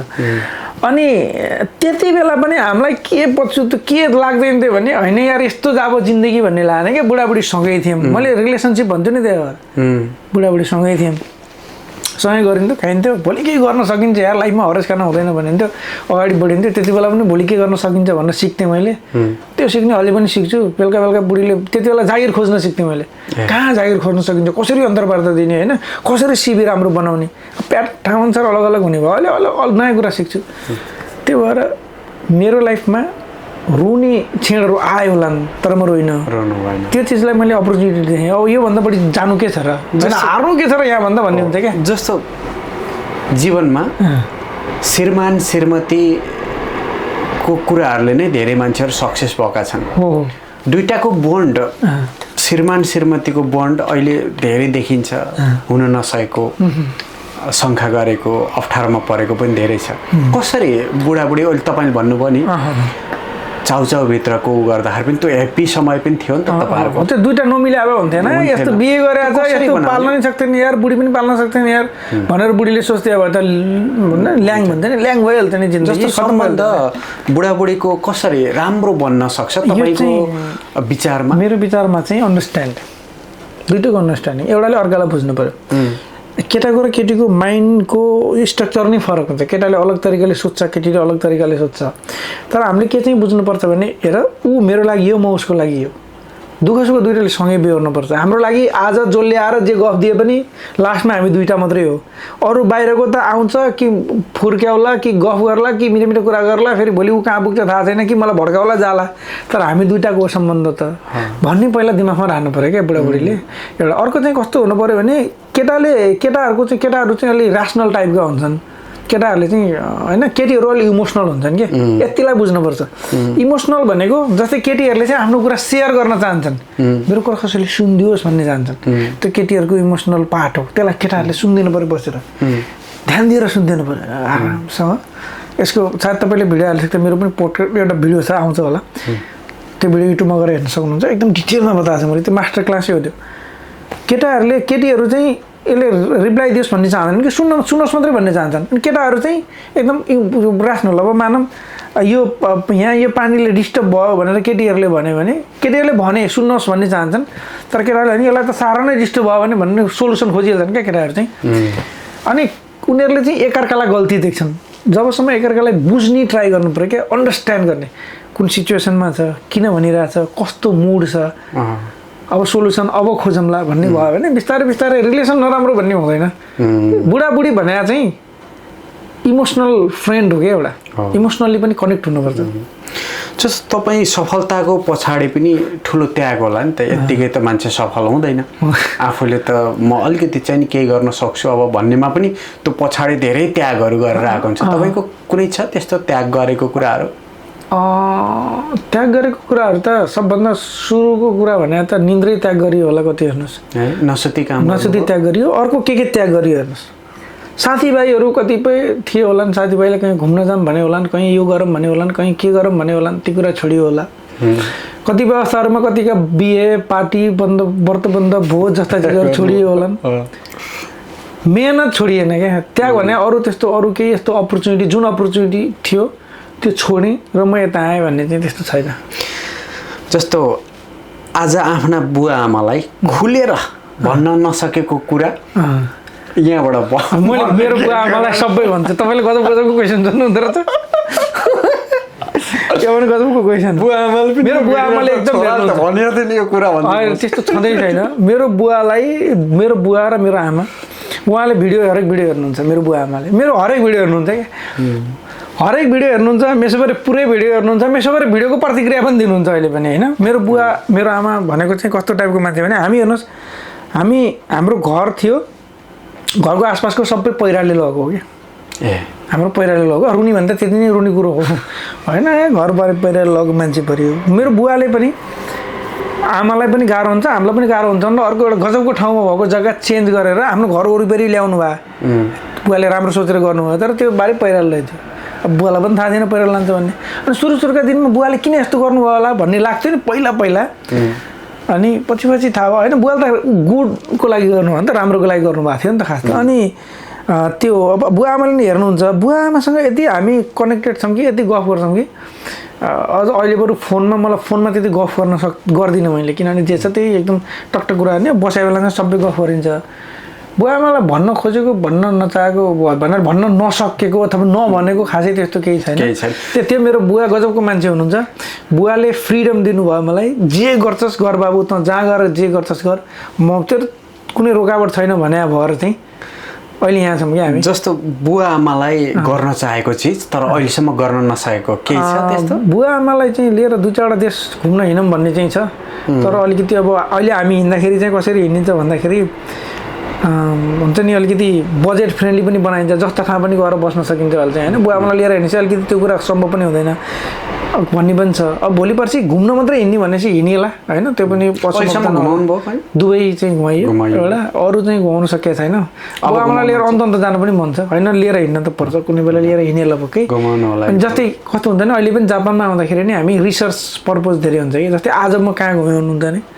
आज म करेन्सी म्युजियम गएँ अब मान्छे आएर स्काई ब्रिज जान्छन् त्यस्तो ब्रिज त चलिरहेको हुने भन्नुहुन्छ क्या मलाई चाहिँ म चाहिँ करेन्सी म्युजियममा गएर 3 घन्टा बसेर आएँ करेन्सी कसरी इभल्भ भयो जापानले कसरी प्रोग्रेस गर्यो इन्फ्लेसन कसरी हुन्छ पैसासँग रिलेटेड अरू के कुराहरू छन् होइन ती चिजहरू डिपमा बुझेँ नि त मैले भनेको हामी कुनै पनि देशमा जाँदाखेरि लर्निङ रिसर्च र अपर्च्युनिटी खोज्न जान्छौँ फर्स्ट पेजमा अब जस्तै बुवा आमालाई लिएर जाँदाखेरि चाहिँ हामी गइसकेको ह्याबिचुअल भइसकेका देशहरूमा लिएर गइन्छ पछि धेरै नेपालीले राम्रो कमाउँछन् तर बचत गर्न सक्दैनन् कारण उनीहरूलाई बचत गर्नुपर्छ भोलि पनि दिन्छ भोलि दुःख आउँछ पैसा गर्नु जेल मात्रै हो पैसा कमाउन नसकेपछि छैन मेरो भन्ने थाहै छैन अरू केही पनि होइन त्यो थाहा हुनु पऱ्यो पहिला त फिल हुनु पऱ्यो कि कमाउने समयको कमाउने विन्डो कम छ कि त मेरो जागिर कम छ भोलिका दिनमा जागिर छोड्दै भने जानुपर्छ कि त मसँग उमेर यति समय छ मेरो एकदम ऊर्जावान उमेर भोलि म बिरामी भएँ मेरो हात पाखुरा भएन भने कम्पनीले निकालिदिन्छ भन्ने छ त्यो भएको कारणले गर्दाखेरि एउटा रियलाइज हुनु पऱ्यो मैले सधैँ यत्तिकै पैसा कमाउन सक्दिनँ नम्बर 1 नम्बर 2 डिजायर हुनु पऱ्यो मैले गर्न चाहेको चाहिँ के हो मेरो इन्ट्रेस्ट के हो मैले के गर्न सक्छु मलाई चाहिएको के हो यो केही पनि छैन क्या प्लानै छैन मलाई घर बनाउन छ भने त घर बनाउने पैसा जम्मा गरेर राख्छु नि त मैले त्यो छैन अर्को थर्डमा डिसिप्लिन छैन डिसिप्लिन भनेको कमाउने भने खर्च गर्ने भन्ने हाम्रो माइन्डसेट बनाएको छ अहिलेसम्म कमाउने खर्च गर्न होइन कमाउने भने पैसा भन्ने एउटा टुल हो कमाउने भने यही लाइफ मैले जिन्दगीभरि सेम राख्नको लागि धेरै कमाउँदा सेभ गर्ने थोरै कमाउँदा त्यो सेभ गरेको पनि युज गर्न सकियोस् भन्ने हिसाबले हो त्यही हो जस्तो महिनाको तलबबाट कति प्रतिशत बचत र कति प्रतिशत लगानी गर्नुपर्छ तपाईँको विचारमा मान्छे अनुसार हुन्छ ठाउँ अनुसार हुन्छ वैदेशिक रोजगारीमा भएकाहरूले त 50% भन्दा बढी बचाउनुपर्छ लगभग 60% भन्दा बढी नै बचाउनुपर्छ त्यो 1 लाख कसैले कमाउँछ भने 60,000 रुपियाँदेखि 70,000 त बचाउनुपर्छ किनभने जिन्दगीभरि विदेश बस्ने होइन तर नेपालमा हो सस्टेनेबल रेगुलर टाइपको इन्कम छ भने हामी के भन्छौँ 30% बचायो हुन्छ भन्छौँ होइन फ्युचरमा किनभने उसको सेफ छ उदासी एसएसएफ छ रेगुलर गरिरहेछ उसको जब लङ टर्मलाई हो आज 30,000 कमाइरहेछ भने भोलि घट्दैन त्योभन्दा अझै बढ्दै जान्छ एकजना मान्छेले विदेशमा काम गरिरहेछ 8 कक्षा 9 कक्षा पढायो हो पढाइको हिसाबले मैले पढाइलाई हेर्न खोजे होइन तर आफ्नो क्यापेसिटी त हुन्छ नि त नेपालमा मास्टर्स गरेर 5 वर्ष एक्सपिरियन्स भएको मान्छेले 30,000 35,000 कमाउँछ विदेशमा 8 कक्षा पढेर 2 वर्ष एक्सपिरियन्स भएको मान्छेले 80,000 कमाउँछ भनेदेखि मेरो क्यापेसिटी त 80,000 कमाउने सधैँ त होइन भन्ने उसले आफूलाई रियलाइज गर्नु पऱ्यो उसले आफूलाई कहाँ राख्नु पऱ्यो मेरो क्यापेसिटी 20,000 कमाउने हो अहिलेलाई यो ठिकै छ यो 20,000ले मैले खर्च धान्नुपर्छ घरतिर सबै अब बाँकी भएको पैसा त भोलि म नेपाल फर्केपछि या कमाउनु नसक्दाखेरि त्यसलाई युज गर्नु पऱ्यो त्यसलाई इन्भेस्ट गर्नु पऱ्यो भनेर सोच्नु पऱ्यो बेसिक चिजहरू यिनी हुन् घर सेयर व्यवसाय जग्गा सिप मध्ये अहिले कुनमा बढी जोड दिनुपर्छ त्यो पनि टाइम अनुसार सिचुएसन अनुसार पैसा अनुसार एज अनुसार फरक पर्छ एकदमै। तपाईँ सानो एजमा हुनुहुन्छ तपाईँले सिप गेन गर्नु पर्यो, सबभन्दा ठुलो इन्भेस्टमेन्ट सिपमा हुनु पर्यो। बिस्तारै अब घर पनि बेला आउँछ 35 कटिसकेपछि, कमाइ पनि राखिया छ। आफ्नो एउटा घरै नबनाउने भन्ने होइन, जिन्दगीमा कमाउने बेला भएपछि कमाउने बनाउने हो। अब आफ्नो घर छ भनेपछि के हुन्छ, सम्पत्ति त हुनै, तर घर सम्पत्ति भन्नुभन्दा पनि घरलाई एउटा कम्फर्ट जोन हो र एड्रेस फिक्स्ड हुन्छ घर गएपछि। जस्तै मेरो घर छैन भने मेरो घर स्याङ्जा हो, काठमाडौँमा मेरो घर छैन, मैले मेरो ससुरालीको घरलाई मेरो फिक्स्ड एड्रेस लेख्छु अहिले भनेपछि म डुलन्ते हो। अहिले पनि मेरो फिक्स छैन कि म कहाँ बस्छु भोलि गएर, काठमाडौँमा बस्छु कि दुबईमा बस्छु कि मलेसिया गएर बस्छु कि रोमानिया गएर बस्छु कि होइन चाइना गएर बस्छु कि जापान त महँगो रहेछ, जापान आएर बसिँदैन नि जापानै आएर पनि मेरो फिक्स छैन भनेपछि बसिन्छ नेपालमै बसे पनि पोखरामा बसिन्छ कि काठमाडौँमा बसिन्छ कि अझ मलाई गाउँको लाइफ मनपर्ने भएर अन्त्य गरेर घर बनाइन्छ कि एउटा घर बनाएपछि स्टक भइन्छ, आफ्ना हुन्छन्। त्यसैले मान्छेको एज अनुसार, टाइम अनुसार, आवश्यकता अनुसार त्यो सबै चिज है। तर सेयरको कुरा है, फेरि सेयर चाहिँ एज अ लगभग इन्भेस्टमेन्ट भन्नुभन्दा नि लङ टर्मको लागि थोरै एज एसआइपी मान्छे डुबेको पनि धेरै छन् नि। त्यो त नजानेर डुब्या, नबुझेर जानी पनि डुबेका पनि देखिएको छ नि। त्यो त अब डुब्न वर्षौँदेखि त्यो यस्तो छ, हाम्रो देशको मार्केटले गर्दाखेरि त्यस्तो भयो। तर डुबिसकेका होइनन् तिनीहरू। जस्तै मानौँ फर इक्जाम्पल 3200 नेप्से हुँदाखेरि कसैले किन्यो, बिन्दु हुँदाखेरि कसैले सेयर किन्यो। अब किन्यो, अहिले त्यहाँ पुगेकै छैन भनेपछि त लसमा होला कहीँ न कहीँ। तर कुनै कम्पनी यस्ता छन् जुन त्यति 3200 हुँदाखेरि भन्दा बढिरहेको होला, त्यति बेला कमाइ पनि रह होला। त्यो भने मार्केट, ओभरअल मार्केटले पनि डिपेन्ड गर्छ यस्तो चिजहरूमा, जति जान्ने छु भने पनि। तर स्मार्ट नभइकन चाहिँ लङ टर्म सेयरमा इन्भेस्ट गर्नु हुँदैन फेरि।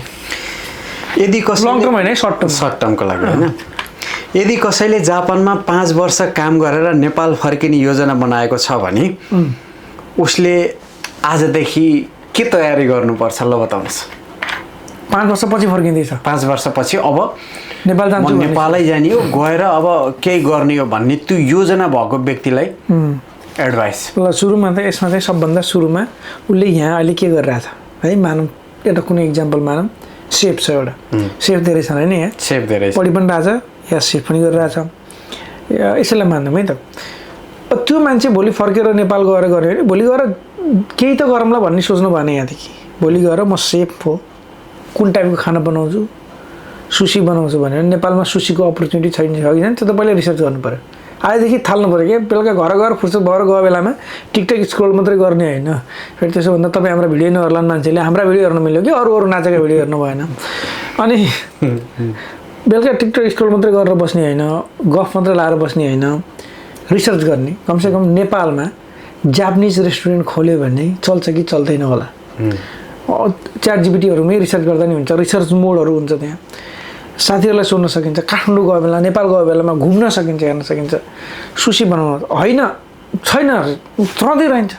अब के गर्नु त भन्दा मलाई रेस्टुरेन्ट त आइडिया छ नि त, नेपालमा के चल्छ त, मोमो चाउमिनै चल्छ, ठिकै छ, ओके वेल मोमो चाउमिन चल्छ भने 5 वर्षपछि अब मैले गएर मोमो चाउमिनको एउटा रेस्टुरेन्ट बनाउने हो, ठुलो पैसा चाहिँ हाल्दिनँ, सानो पैसा लागेर सुरु गर्छु। अहिले कति लाग्छ त, अहिले 10 लाखमा एउटा रेस्टुरेन्ट बन्छ मानौँ भनेदेखि मैले त्यति बेलाको हिसाबमा 15 लाख रुपियाँ चाहियो होला, किनभने महँगी पर्छ, अलिक ठुलो बनाउँला भनेपछि मसँग बिजनेस गर्नलाई चाहियो 30 लाख रुपियाँ। किनभने 15 लाखमा मेरो रेस्टुरेन्ट जान्छ, 15 लाख मैले स्पेयर राख्नुपर्छ।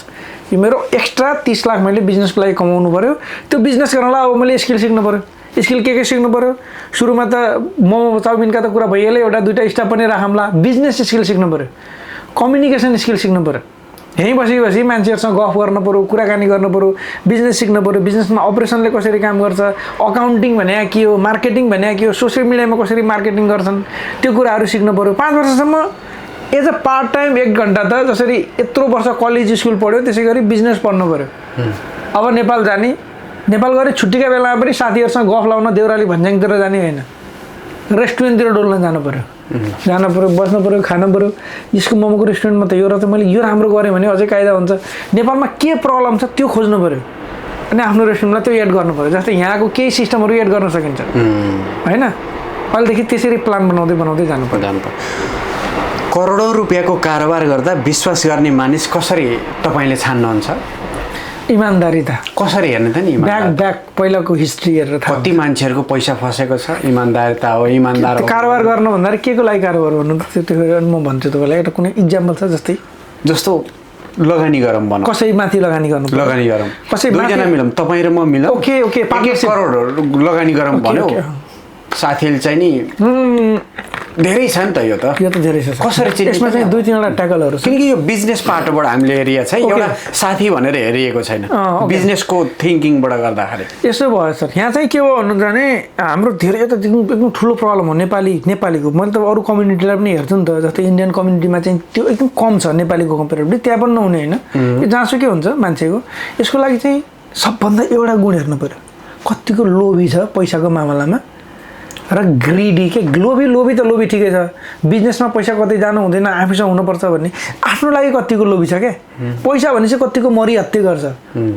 त्यो चिन्नु पर्यो त्यो मरिहत्ते गर्ने मान्छेले भोलि तपाईँ हामीलाई नै पैसाको लागि छोड्दैन भन्ने सोच्नु पर्यो पहिलो कुरो त एउटा कुरा है अर्को कुरो उसको माइन्डसेट कतिको छ अरूले भने सुन्छ कि सुन्दैन अरूको कुरालाई एक्सेप्ट गर्छ कि गर्दैन मैले भने ठिक छ मैले भने भन्दा अरू हुँदैन भन्छ कि बिहेभियर कस्तो छ यो फाइनेन्सियल उसको ट्रान्ज्याक्सन कस्तो छ मानव कोही मान्छेलाई कहिले फलाना दिनमा दिन्छु भनेर पैसै नदिया छ कि यस्ता चिजहरू चाहिँ हेर्नुहोस् 1 करोडको कुराहरूले बाहिरको एकदम त्यो हेर्नु पर्यो है पहिलो चिज हो त्यो चाहिँ हेर्नुहोस् है यो कुराहरू चाहिँ यसरी के अरे सिआइडी जसरी नोटिस गर्नु पर्यो कि त्यो चिज उसलाई पनि थाहा नहुने गरी एकदम भेरिफाई चाहिँ गर्नुपर्छ है छोटो समयको लागि गर्ने लामो समयको लागि गर्ने भने त पहिलेदेखिको हिस्ट्री आफूलाई थाहा हुन्छ साथी हो भनेर मात्रै विश्वास साथीको सम्म ठिक छ सर तपाईँ जब हामी आज भेट्यो तपाईँ र म जहाँ जाम यो गरौँ त्यो गरौँ भन्नु सबै गर्न रेडी म तर बिजनेस गरौँ भन्नुभयो भने त अब त हिस्ट्री हेर्न थाल्नु पऱ्यो नि बल्ल खोल्नु तपाईँ सोसियल मिडियामा देखिनुहुन्छ जस्तो त्यस्तै हुनुहुन्छ कि मसँग कसैले बिजनेस गर्दैछ भने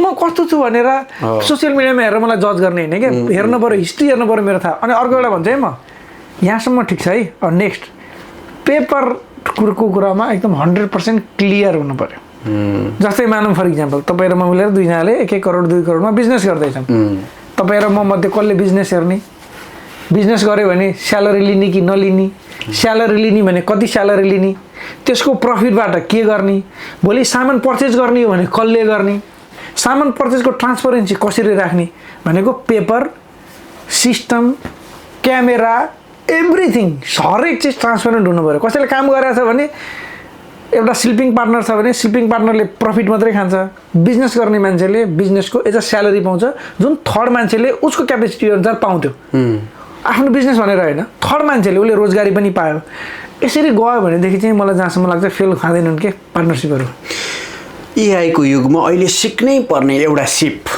तपाईँले एआई पनि धेरै चलाउनुहुन्छ के हो अहिले हाउ टु युज एआई कसरी यसलाई युज गर्ने हेर्नुहोस् है एकदम अलग अलग ठाउँमा अलग अलग एआईको प्रयोग छ तपाईँ कुन सेक्टरमा काम गर्दै हुनुहुन्छ त्यो इम्पोर्टेन्ट हो होइन जे युज गरे भने कमसेकम के सिक्न पऱ्यो भने मैले मेरो क्षेत्रमा एआईलाई कसरी युज गर्न सक्छु अब हामीले एज अ कन्टेन्ट क्रिएटर मैले कन्टेन्ट रिसर्च गर्नुको लागि युज गर्छु मैले थम्बनेल बनाउनुको लागि युज गर्छु डिस्क्रिप्सन लेख्नुको लागि युज गर्न सक्छु होइन त बोल्नको लागि मात्रै युज नगरिएला किनभने हाम्रो कन्टेन्ट हामीले बोल्यो भने मात्रै हुन्छ भिडियो एडिटिङको लागि अहिलेसम्म आइसकेको छैन यो कन्टेन्ट क्रिएसनको भयो अलग अलग पार्टमा हुन्छ म एआईलाई च्याट जिपिटीमा गएर चट्ट के सोध्नु पऱ्यो भने म फलानु फिल्डमा काम गर्छु यति वर्ष भयो मैले के एआई सिक्नु पर्ला एआईको कुन टुल्सहरू जाने भने मलाई फाइदा हुन्छ भनेर त्यसैलाई सोध्न चाहिँ जान्नु पऱ्यो अब अहिले मैले के गरेको छु यो ट्राभल जापानको यो ट्राभलमा च्याट जिपिटीबाट मैले मेरो एआई असिस्टेन्ट हो होटल बुकिङको लागि ट्राभल बुकिङको लागि एभ्रिथिङ टिकट रिसर्चको लागि सबै चिजहरू मैले एआईबाट गरेँ त्यो भन्नाले च्याट जिपिटीबाट गरिरहेको छु जस्तै यहाँ ट्रान्सलेसनको लागि फेरि च्याट जिपिटीमा अलिकति गाह्रो हो लाइभ ट्रान्सलेसन पनि छैन त्यसको लागि जेमिनी युज गरिरहेको छु अलग अलग प्लेटफर्मको अलग अलग युजेसहरू छ त्यो पनि थाहा पाउनु पऱ्यो आफ्नो लागि कुन फिट हुन्छ त्यो थाहा पाउनु पऱ्यो तीनटा तर सबै एआईमै भर पर्दाखेरि पनि बिजोग बनाउँछ नि त एआईले एआई त्यो त गर्नै भएन आफू नलेज नभएको मान्छेले त गर्ने नै होइन एआई त एउटा साथी मात्रै असिस्टेन्ट हो क्या उसले हामीलाई सजेस्ट मात्रै गर्ने हो होइन त्यो त गर्नै भएन नि एआईले मात्रै सबै गर्न कहिले पनि सक्दैन एआईमा 100% भर कोही पनि पर्दैन तर 90% एआईलाई गराएर 10% मात्रै गरे पनि हुने पनि हुन्छ हामी भ्यालिडेटर हो क्या आफूलाई थाहा नभएको कुरा एआईलाई सोध्ने होइन कहिल्यै पनि मलाई थाहै नभएको कुरा मैले यसलाई सोध्दिनँ। जस्तै डाटा सोध्नु पऱ्यो, जापानमा कति मान्छे बस्छन्, टोकियोको पपुलेसन कति छ, मलाई एकदम रियल इक्जाम्पल सोधेँ, टोकियोको पपुलेसन कति छ, मैले च्याट जिपिटीलाई सोधेँ, च्याट जिपिटीले यति भन्यो। मैले उसलाई फेरि सोध्छु, अलिकति रिसर्च गरेर भन् र त्यसका लिङ्क पनि दिएँ कि तैँले इन्फर्मेसन कहाँबाट निकालिस्। उसले अब लिङ्क पनि पठाउँछ, त्यो लिङ्कमा गएर सोर्स हेर्छु मैले, त्यो सोर्स हेर्दाखेरि त्यो सोर्समा अझै देखाउँछ नि त, त्यो भ्यालिड सोर्स हो कि होइन, कुनै रिसर्च गरायो कि होइन, कहिलेको त्यति पनि विश्वास लागेन, अझै मलाई ट्रस्ट लागेन भने अर्को प्लेटफर्मलाई फेरि सोध्छु मैले, अलिकति रिसर्च गरेर टोकियोमा कति पपुलेसन बस्छ मलाई भन एकचोटि। यसरी चाहिँ डाटाहरू भेरिफाई गर्नु पऱ्यो। आगामी 10 वर्षमा विदेशमा रहेका नेपालीहरूका लागि सबैभन्दा ठुलो अवसर तपाईँले के देख्नुहुन्छ? यो दुबईको मात्रै होइन, जापानदेखि लिएर अमेरिका जति पनि विदेशमा बसेका छन् ती नेपालीहरूको नेपालमा अवसर के छ भने एकदमै राम्रो अवसर छ। नेपाल अहिले भोलिटाइल मार्केट भन्छ क्या, नेपालमा अहिले नयाँ सरकार आएर भन्नुभयो कि यो पहिलेदेखि जहिले पनि सरकारको नीति नियम आफ्नो ठाउँमा छ, तर जुन सरकार आए पनि जस्तो जे भए पनि मान्छेले आफ्नो लागि आफैले गर्नुपर्ने हो। अहिलेको सरकारको एउटा भरोसा चाहिँ हामीलाई के लाग्छ भनेदेखि अलिकति बुझ्ला कि होइन, नयाँ छन्, हामीले अब जस्तै मैले पनि गएर सरकारलाई यो पोलिसी यस्तो छ विदेशमा, यसलाई यस्तो बनाउन भन्दाखेरि सुन्छन् सरकारका मान्छेहरूले, उनीहरूले सुन्छन्, गर्ला नगर्ला नेक्स्ट पार्टको भयो, तर कमसेकम टाइम दिन्छन्, सुन्छन्, ओहो यो ठिक रहेछ भनेर। हाम्रो अपर्च्युनिटी के छ म तपाईँलाई भन्छु, एकदम सिम्पल। अस्ति म अहिले एउटा भिडियो बनाउँदैछु, नेपालमा सैलुन व्यवसाय थियो नि, कपाल काट्ने व्यवसाय, एकदमै राम्रो व्यवसाय हो, नेपालमा फर्मलाइज छैन अहिलेसम्म। भनेको इन्डियाका बिहारबाट साथीहरू आउनुहुन्छ, मोतिहारीका धेरै साथीहरू हुनुहुन्छ, उहाँहरू आउनुहुन्छ, कपाल काट्नुहुन्छ, उहाँले गर्नुहुन्न भने होइन, गर्न पाइयो मजाले, उहाँहरूको आफ्नो स्किल हो, युज गर्नुहुन्छ, तर उहाँहरूले पनि त्यसलाई एकदम सिस्टमेटिक तरिकाले गर्नुहुन्न। एउटा सामान्य पसल खोल्नुहुन्छ, कहिले जाने भन्ने थाहा छैन, आउनुहुन्छ, काट्नुहुन्छ, होइन, ठिकै छ, त्यसलाई अलिक प्रोफेसनल तरिकाले अलिक फर्मलाइज गरेर गऱ्यो भने चिटिक्कको पसल बनायो। विदेशमा हाम्रो देखाएको छ नि, हिजो कपाल काट्ने ठाउँ देखाएको थिएँ मैले, लाइन लाएर बसिरहेको थिएँ मान्छे, कपाल काट्ने ठाउँ पनि पुरै 5 स्टार होटल जस्तो टाइपको थियो। भनेको अलिकति कमसेकम एम्बियन्स राम्रो होस् भित्र जाँदाखेरि, भित्र जाँदा त्यही 70s को हिन्दी गीत मात्रै सबै बजाउँछ नि, बज्छ नि अहिले होइन, त्यो अनि अलिकति खैनीहरू सुर्तीहरू खाएर यस्तो गरेर ब्याट्ट फालेर आएर कपाल गुजु गुजु पार सबैमा त नहोला, तर केहीमा अझै होइन, बेसिकल्ली त्यो चिजहरू छ होइन, त्यो चिजहरू त अवसर हो नि त नेक्स्ट पर्सनको लागि त। उसले के गर्नु पऱ्यो भने सिम्पल, पहिला एम्बियन्स राम्रो बनाउनु पऱ्यो। तिनै भाइहरू जसले अहिले कपाल काटिरहेछन् तिनीहरूलाई जति कमाउँछन् त्यति नै हिसाबमा पनि ल्याउन सकिन्छ कि, बरु आफ्नो अलिकति रेन्ज थोरै आइराखेको हुन्छ। जस्तै 200 मा कपाल काट्छ भने 250 तिर राम्रो ठाउँमा आउँछ क्या मान्छे अहिले, त्यसलाई अलिकति बुकिङ सिस्टम बनाउन सकिन्छ। त्यहाँ आउने मान्छेलाई अलिकति सानो होइन चिया कफी एउटा पानीको साइडमा राखिदिन सकिन्छ। कोही वेट गर्ने छ भने वेट गर्ने ठाउँमा चाहिँ केही पढ्ने कुराहरू या इन्टरनेट फ्री गरिदिनु सक्यो, वाइफाई फ्री गरिदिएर बोल बस्नुहोस् वेट गर्नुहोस् भन्न सकियो, उसलाई इज्जत दिन सक्यो, मिठो बोलिदिन सक्यो। यसले गर्दाखेरि चाहिँ बिस्तारै बिस्तारै त्यो राम्रो चल्छ कि, भोलि पर्सि राम्रो मार्केटिङ गर्न सक्यो, सोसियल मिडिया इन्फ्लुएन्सरहरू ल्याएर यसो मार्केटिङ गर्न लाग्यो, त्यसको ब्रान्च बनाउन सक्यो, मेसोबाट त्यसको फ्रेन्चाइजी बनाउन सक्यो। जस्ट कपाल काट्नेको कुरा है यो, विदेशमा मान्छेलाई जे गरिरहेछ त्यो सेम तर सानो तरिकाले बिस्तारै बिस्तारै बिस्तारै बढाउनुतिर गयो भने नेपालमा 10 वर्षमा निकै राम्रो हुने होला। सर, विदेशमा रहेका नेपालीहरूको सबभन्दा ठुलो कमजोरी के देख्नुहुन्छ हजुरले? भोलि घर गएर भोलि नेपाल फर्किनुपर्छ र नेपालमै मेरो जिन्दगी नेपालमै हो भन्ने कुरै बिर्सिँदैन, जहाँ त्यहीँ रमाउने। हेर्नुहोस् है, जापानको तपाईँलाई नै क्वेसन सोध्छु म, जापानमा आउने मान्छेले चाहिँ यहाँ आउँछ, मान्छेले 2-3 लाख रुपियाँ कमाउला, अब त्यो कमाइ पनि खर्च पनि हुन्छ, फेरि यहाँ त्यस्तै खर्च छ नि त, त्यो सबै बचाउँदैन 2-3 लाख होइन। त्यो भोलि चाहिँ म नेपालमै फर्किन्छु भन्ने लाग्छ कि उसलाई यहीँ बस्छु भन्ने लाग्छ होला। अब भन्नलाई चाहिँ नि म नेपाल फर्किन्छु भन्ने सायद धेरै आधीभन्दा धेरै होला नि जापानमा। त्यो मैले 5 वर्ष पहिला देख्दाखेरि पनि त्यही भन्थ्यो, तर अहिले पनि त्यही भनिरहेको छ। अब उसको चाहिँ फ्युचरमा इनकेस भोलि भिजा रिन्यू भएन अरूको कन्ट्रीमा, पासपोर्ट त छैन नि त यो देशको, पिआर पनि होइन यहाँको, पिआर हुन्छ र यहाँ छैन नि। पिआर हुन्छ, पासपोर्ट हुन्छ नि, पासपोर्ट हुने र पिआर हुनेको त अलग छ है फेरि केस, त्यसको अलग छ। तिनीहरूको त मैले कुरा गरिनँ, तिनीहरूको त जिन्दगी सरकारले नै बनाइदिन्छ, उनीहरूको जिन्दगी अलग छ है।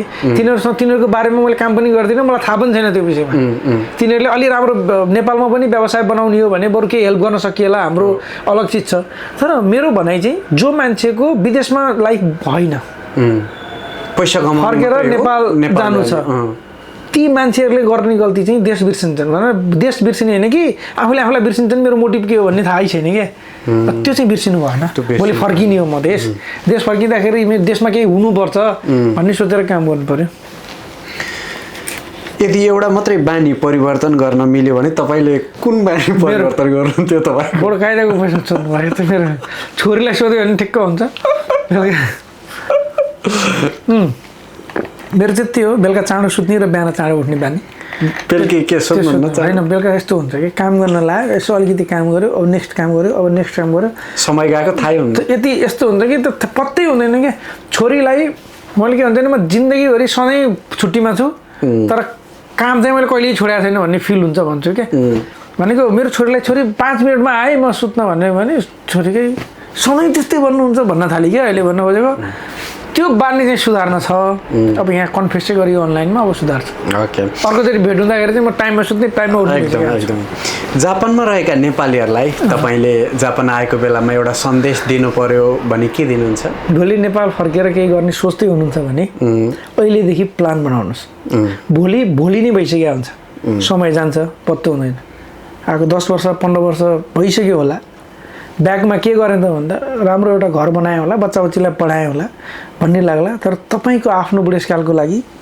के गर्नुभयो त त्यो एकचोटि सोध्नुहोस् र फ्युचरको लागि काम गर्नुहोस् त्यति हो जस्तो एउटा अनौठो छ क्वेसन आज तपाईँको ब्याङ्क खातामा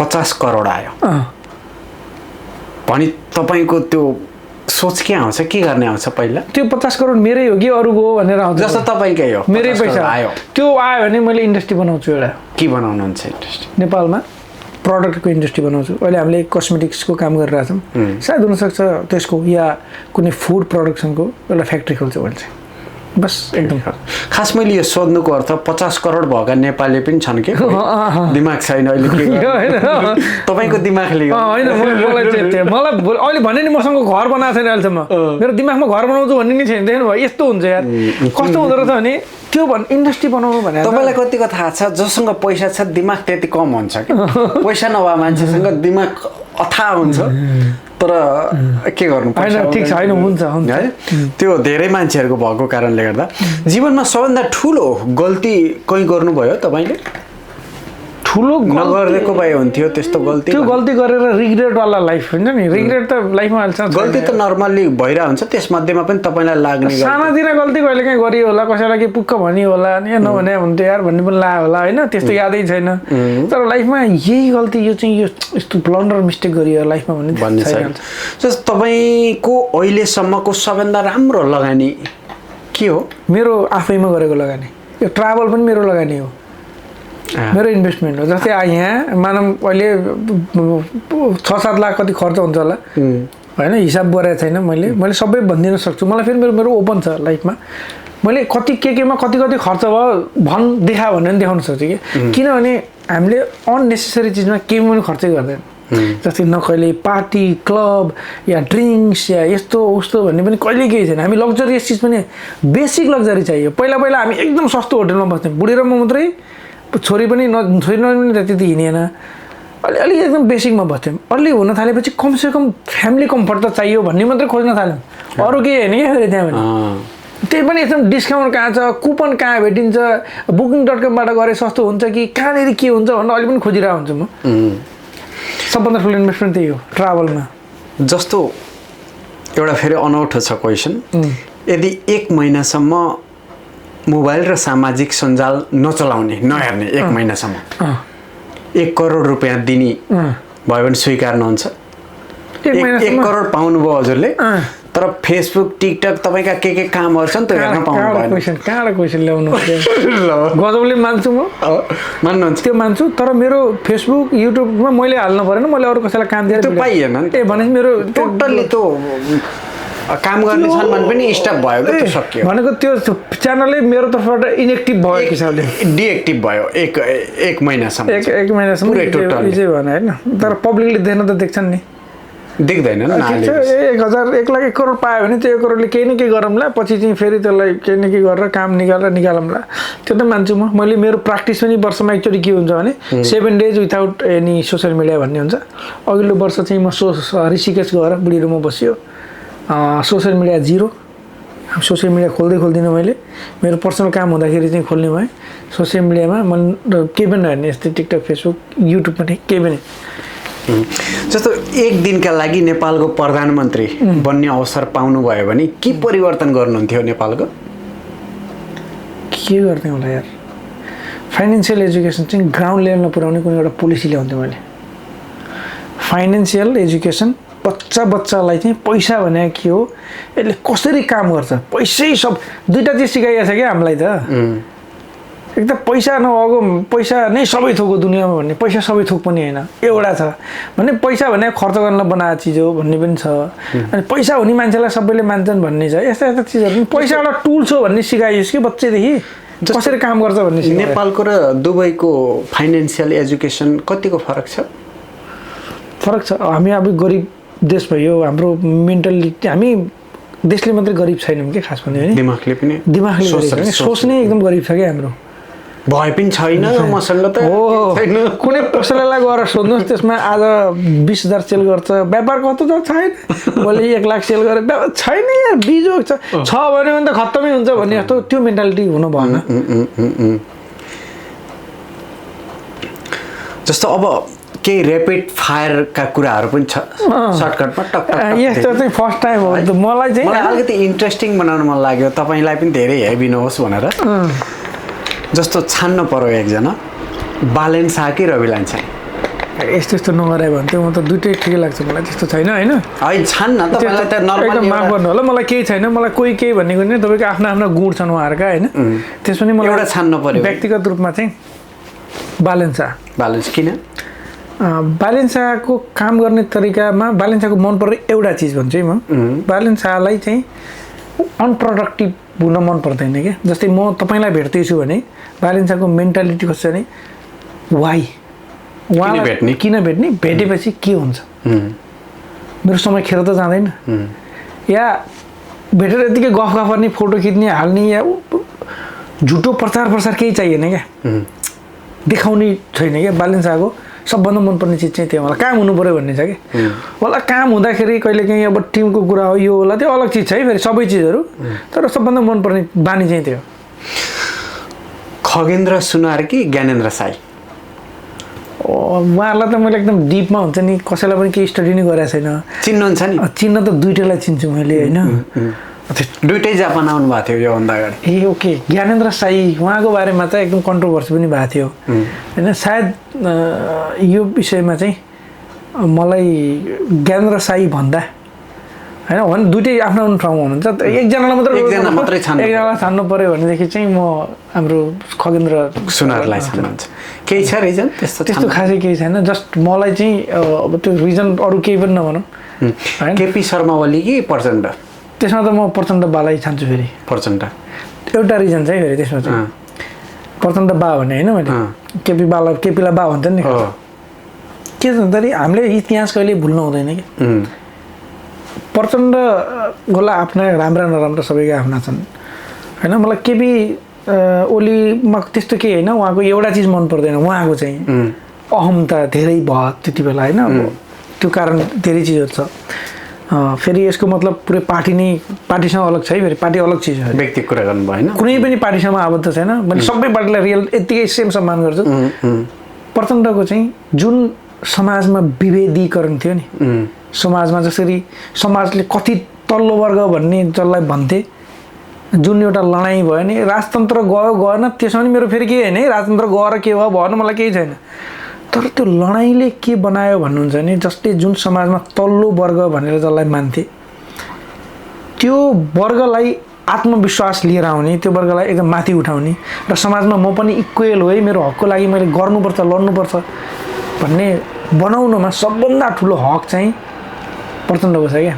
त्यो लडाइँको छ होइन 17,000ले 17,000ले ज्यान गुमाए शहीद भए सबैको छ त्यो पनि त्यो लिडरसिप चाहिँ गरे हो नि त अरू कुराहरू नै आफ्नो ठाउँमा छ है फेरि यसको मतलब अरे प्रचण्डकै पिछला कुरो त भन्ला मान्छेहरूले त्यस्तो होइन म सबैलाई रियल सम्मान गर्छु गृहमन्त्री सुदन गुरुङ कि भौतिक पूर्वाधार मन्त्री सुनिल लम्साल सुदन गुरुङ त मनपर्छ मलाई होइन उहाँ पनि ठिकै होला तर दुईटालाई छान्नु पऱ्यो भने सुदन गुरुङ नै छान्छु सुनिल लम्साल थाहा छ नि हजुरलाई अस्ति उहाँको पनि अलिअलि हल्का फुल्का सुनेको छु राजनीतिक मान्छे त्यति धेरै थाहा छैन है पछिल्लो समयमा यो अस्ति सोसियल मिडिया ब्यान भएपछि भिडियो यो 30 डेज असल नेता छानौँ भन्ने एउटा अभियान चलाएको थिएँ त्यो बेला मात्रै स्टडी गरायो नत्र कहिल्यै मैले ध्यानै दिइनँ त्यतातिर अब एउटा जापानमा आइसकेपछि मैले जापानको एउटा कन्टेन्ट बनाएको छु ओके म तपाईँलाई फोटो देखाउँछु त्यो फोटोहरू तपाईँले चिन्नुहुन्छ कि नै बताउनु पर्छ माफ गर्नु होला नचिन्न सक्छ है मैले अहिले भन्दा जस्तो ती व्यक्तिहरू विविध क्षेत्रहरूमा हुनुहुन्छ केही धेरै होइन 4-5वटा जति म फोटोहरू देखाउँछु तपाईँले चिन्नुहुन्छ कि हुँदैन त्यति बताइदिनु होला हस् उहाँलाई चिन्नुहुन्छ चिन्दिनँ मैले चिन्दिनँ सर चिन्नुहुन्न उहाँ एनआरएनए जापानको अहिले वर्तमान अध्यक्ष सुभाष लामिछाने ए ओके ओके है उहाँलाई चिन्नुहुन्छ चिन्दिनँ मैले चिन्नुहुन्न मैले सायद कसैलाई चिन्दिनँ होला उहाँ चाहिँ नि अहिले हाम्रो नेपाली दूतावास छ जुन टोकियोमा हजुर उहाँको कार्यवाहक राजदूत हरिहर कान्त ओके ओके मैले चाहिँ नेपाल उहाँको चाहिँ फोटो हिजो वेबसाइटमा हेरेको थिएँ मैले होइन याद नभएर त मलाई त्यो नभेटिरहेको भएर याद नभयो होला अर्को यो फोटो चिन्नुहुन्छ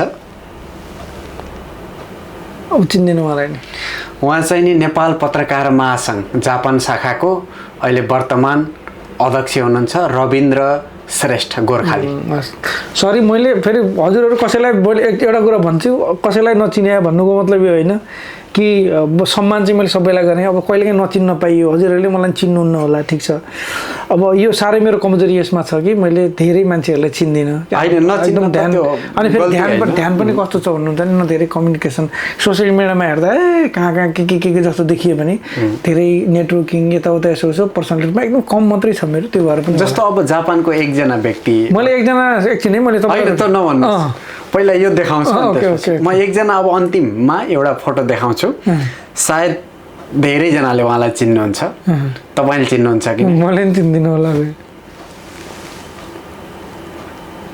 नाकको फुली लाएर चिनिन कि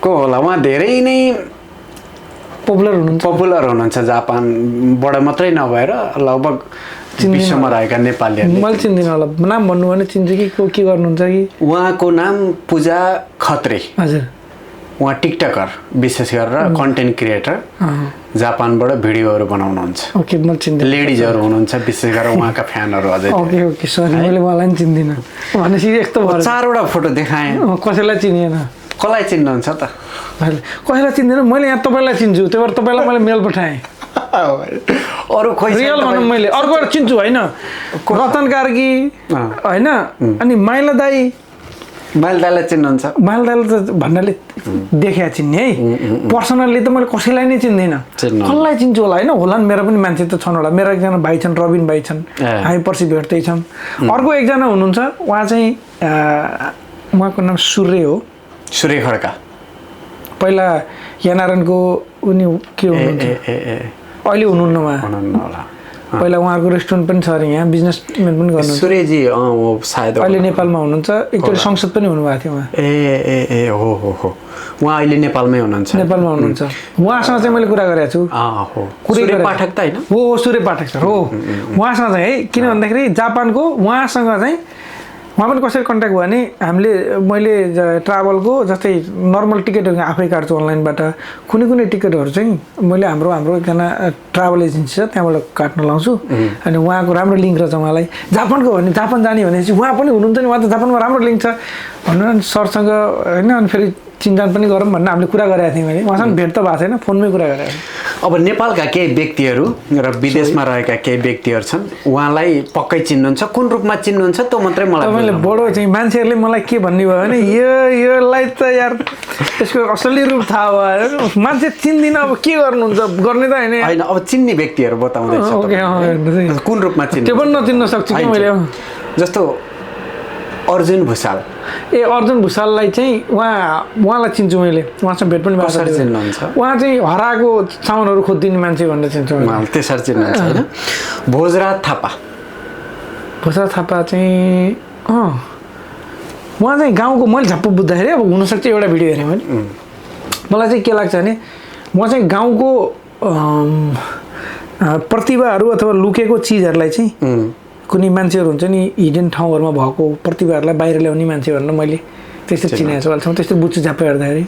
अर्को रोशन श्रेष्ठ उहाँ पत्रकार हुनुहुन्छ होइन, उहाँले एउटा खोज संसार ओके उहाँलाई त पत्रकारै भन्न चिन्छु मैले। उहाँलाई मैले यसो यसो हेर्दाखेरि कहिले काहीँ म फेरि धेरै त्यति हेर्ने मान्छे होइन, उहाँलाई यसो हेर्दाखेरि उहाँले एउटा एप्लिकेसन पनि बनाउनु भएको छ, एप्लिकेसन पनि राम्रो छ किनभने एप्लिकेसन म आफै पनि बनाउने क्रममा रिसर्च गर्छु नि त। अनि उहाँलाई चाहिँ पत्रकार पनि अलिकति केही गर्नुपर्छ भन्छ नि, एउटा प्रोग्रेसिभ टाइपको भन्ने सोच्छु है मैले चाहिँ। र एकजना अर्को अन्तिममा उहाँ चाहिँ नि नेपालमा हुनुहुन्न, अस्ट्रेलियामा बस्नुहुन्छ, सरल गुरुङ। उहाँको पनि नाम लाग्छ मलाई। उहाँले चिन्दाखेरि चाहिँ उहाँ इन्फर्मेटिभ भिडियो इन्फर्मेसन दिने एउटा पत्रकार र व्यापारी पनि हुनुहुन्छ है। अहिले चाहिँ कपडाहरू पनि को सोरुम बनाउनु भएको छ जस्तो लाग्छ मलाई। फर्स्ट टाइम हो मान्छेहरूको बारेमा एउटा तपाईँले मलाई, म कसैको बारेमा मजा आयो नि त है। मैले तपाईँले यसो नोटिस गर्नुभयो भने मैले अहिलेसम्म कसैको बारेमा कुरा गर्दैन एज अ पर्सनको रूपमा। अल ओभर द वर्ल्ड मेरो लागि 100% सेम छन्। हेर्नुहोस्, कोही नराम्रो पनि छैन, कोही राम्रो पनि छैन, बस यति हो कि उसले गर्ने एक्टिभिटी चाहिँ कसैले नराम्रो गर्ला, फेरि कहिलेकाहीँ पनि एक्टिभिटी पनि उसको आवश्यकता अनुसार उसको सिचुएसन अनुसार पनि हुनसक्छ। फेरि त्यसैले मैले कसैलाई ब्लेम पनि गर्दिनँ। जस्तो तपाईँ दुबईमा बस्नुहुन्छ, दुबईमा फलो गर्ने व्यक्ति पनि त होला नि तपाईँले? मैले फलो गर्ने, तपाईँले फलो गर्ने, उनीहरूको कुराहरू सिक्ने कोही हुनुहुन्छ? नेपाली मात्रै नभएर ओके होइन त्यस्तै त सर, मेरो धेरै मान्छेहरू हुनुहुन्छ, अलग अलग सेक्टरमा अलग अलग मान्छेहरू हुनुहुन्छ। जस्तै कि मेरो बिजनेस सेक्टरमा मैले बिजनेस सिक्ने चाहिँ एकजना बङ्गलादेशको हसन मेहबुब हुनुहुन्छ। उहाँ चाहिँ हसन मेहबुब उहाँको नाम। उहाँ के दुबईमै बस्नुहुन्छ, एउटा कम्पनीको ठुलो कम्पनीको उहाँ कन्ट्री मात्रै होइन पुरै वर्ल्ड नै हेर्नुहुन्छ। अनि उहाँ चाहिँ मेरो मेन्टर पनि हो होइन। हरेक मान्छेको एकजना मेन्टर चाहिन्छ। कहिलेकाहीँ मलाई कहीँ स्टक भयो अड्केँ केही कुराले मलाई अल्छी बिजनेससँग रिलेटेड पनि उहाँसँग गएर 10-15 मिनट आधा घन्टा चाहिँ उहाँ मोमो खानुहुन्छ कहिलेकाहीँ नेपाली रेस्टुरेन्टमा, ल मोमो खाम भनेर भेट्यो भने नि त्यो 15-20 मिनट आधा घन्टामा एकदम क्लियरिटी आउँछ।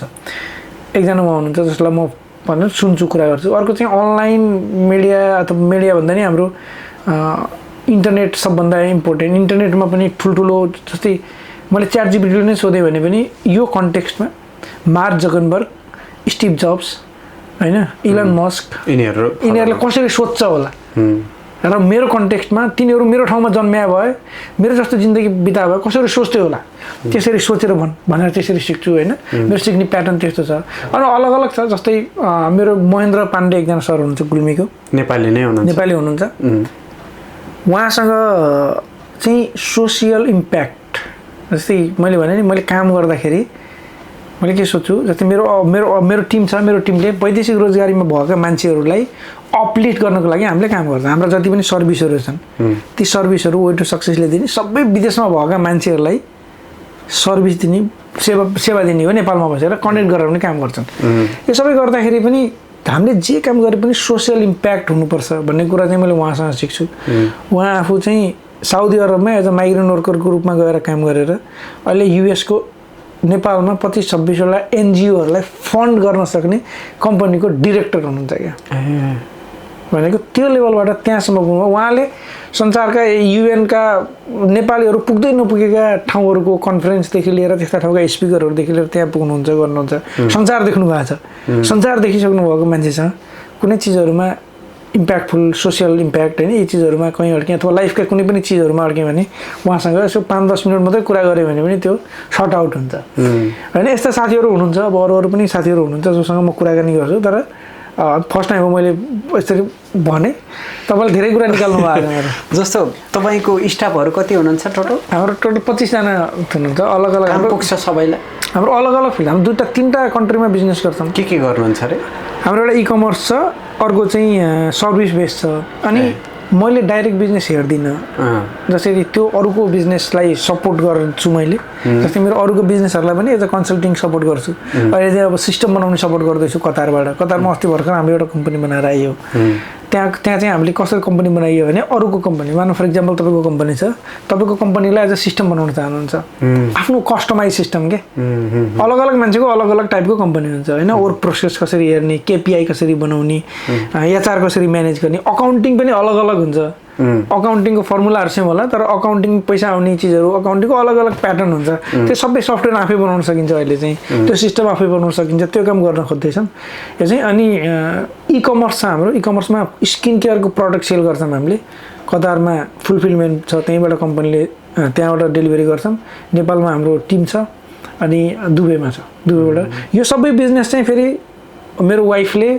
म्यानेज गर्छिन् अलग अलग टिम छ नेपालमा अलगै टिम छ नेपालमा हाम्रो लक्ष्मी मेरो बहिनी छन् एकजना तिनले पुरै अपरेसन हेर्छन् मेरा साला छन् तिनले अर्को केयरमा स्किनको हेर्छन् हाम्रो टिम छ मैले चाहिँ माथिबाट ओभरसाइट गर्ने हो सिस्टम बनाइदिन्छु आइडिया भनिदिन्छु ल तिमीहरू गर भन्छु अथोरिटी दिन्छु छोडिदिन्छु मैले यो छोडिदिएको चाहिँ 1.5 2 वर्ष 3 वर्ष जति भयो सोध्न मिल्छ कि मिल्दैन इन्कम कति हुन्छ त्यो चाहिँ ठ्याक्कै मन्थली इन्कम चाहिँ नभनौँ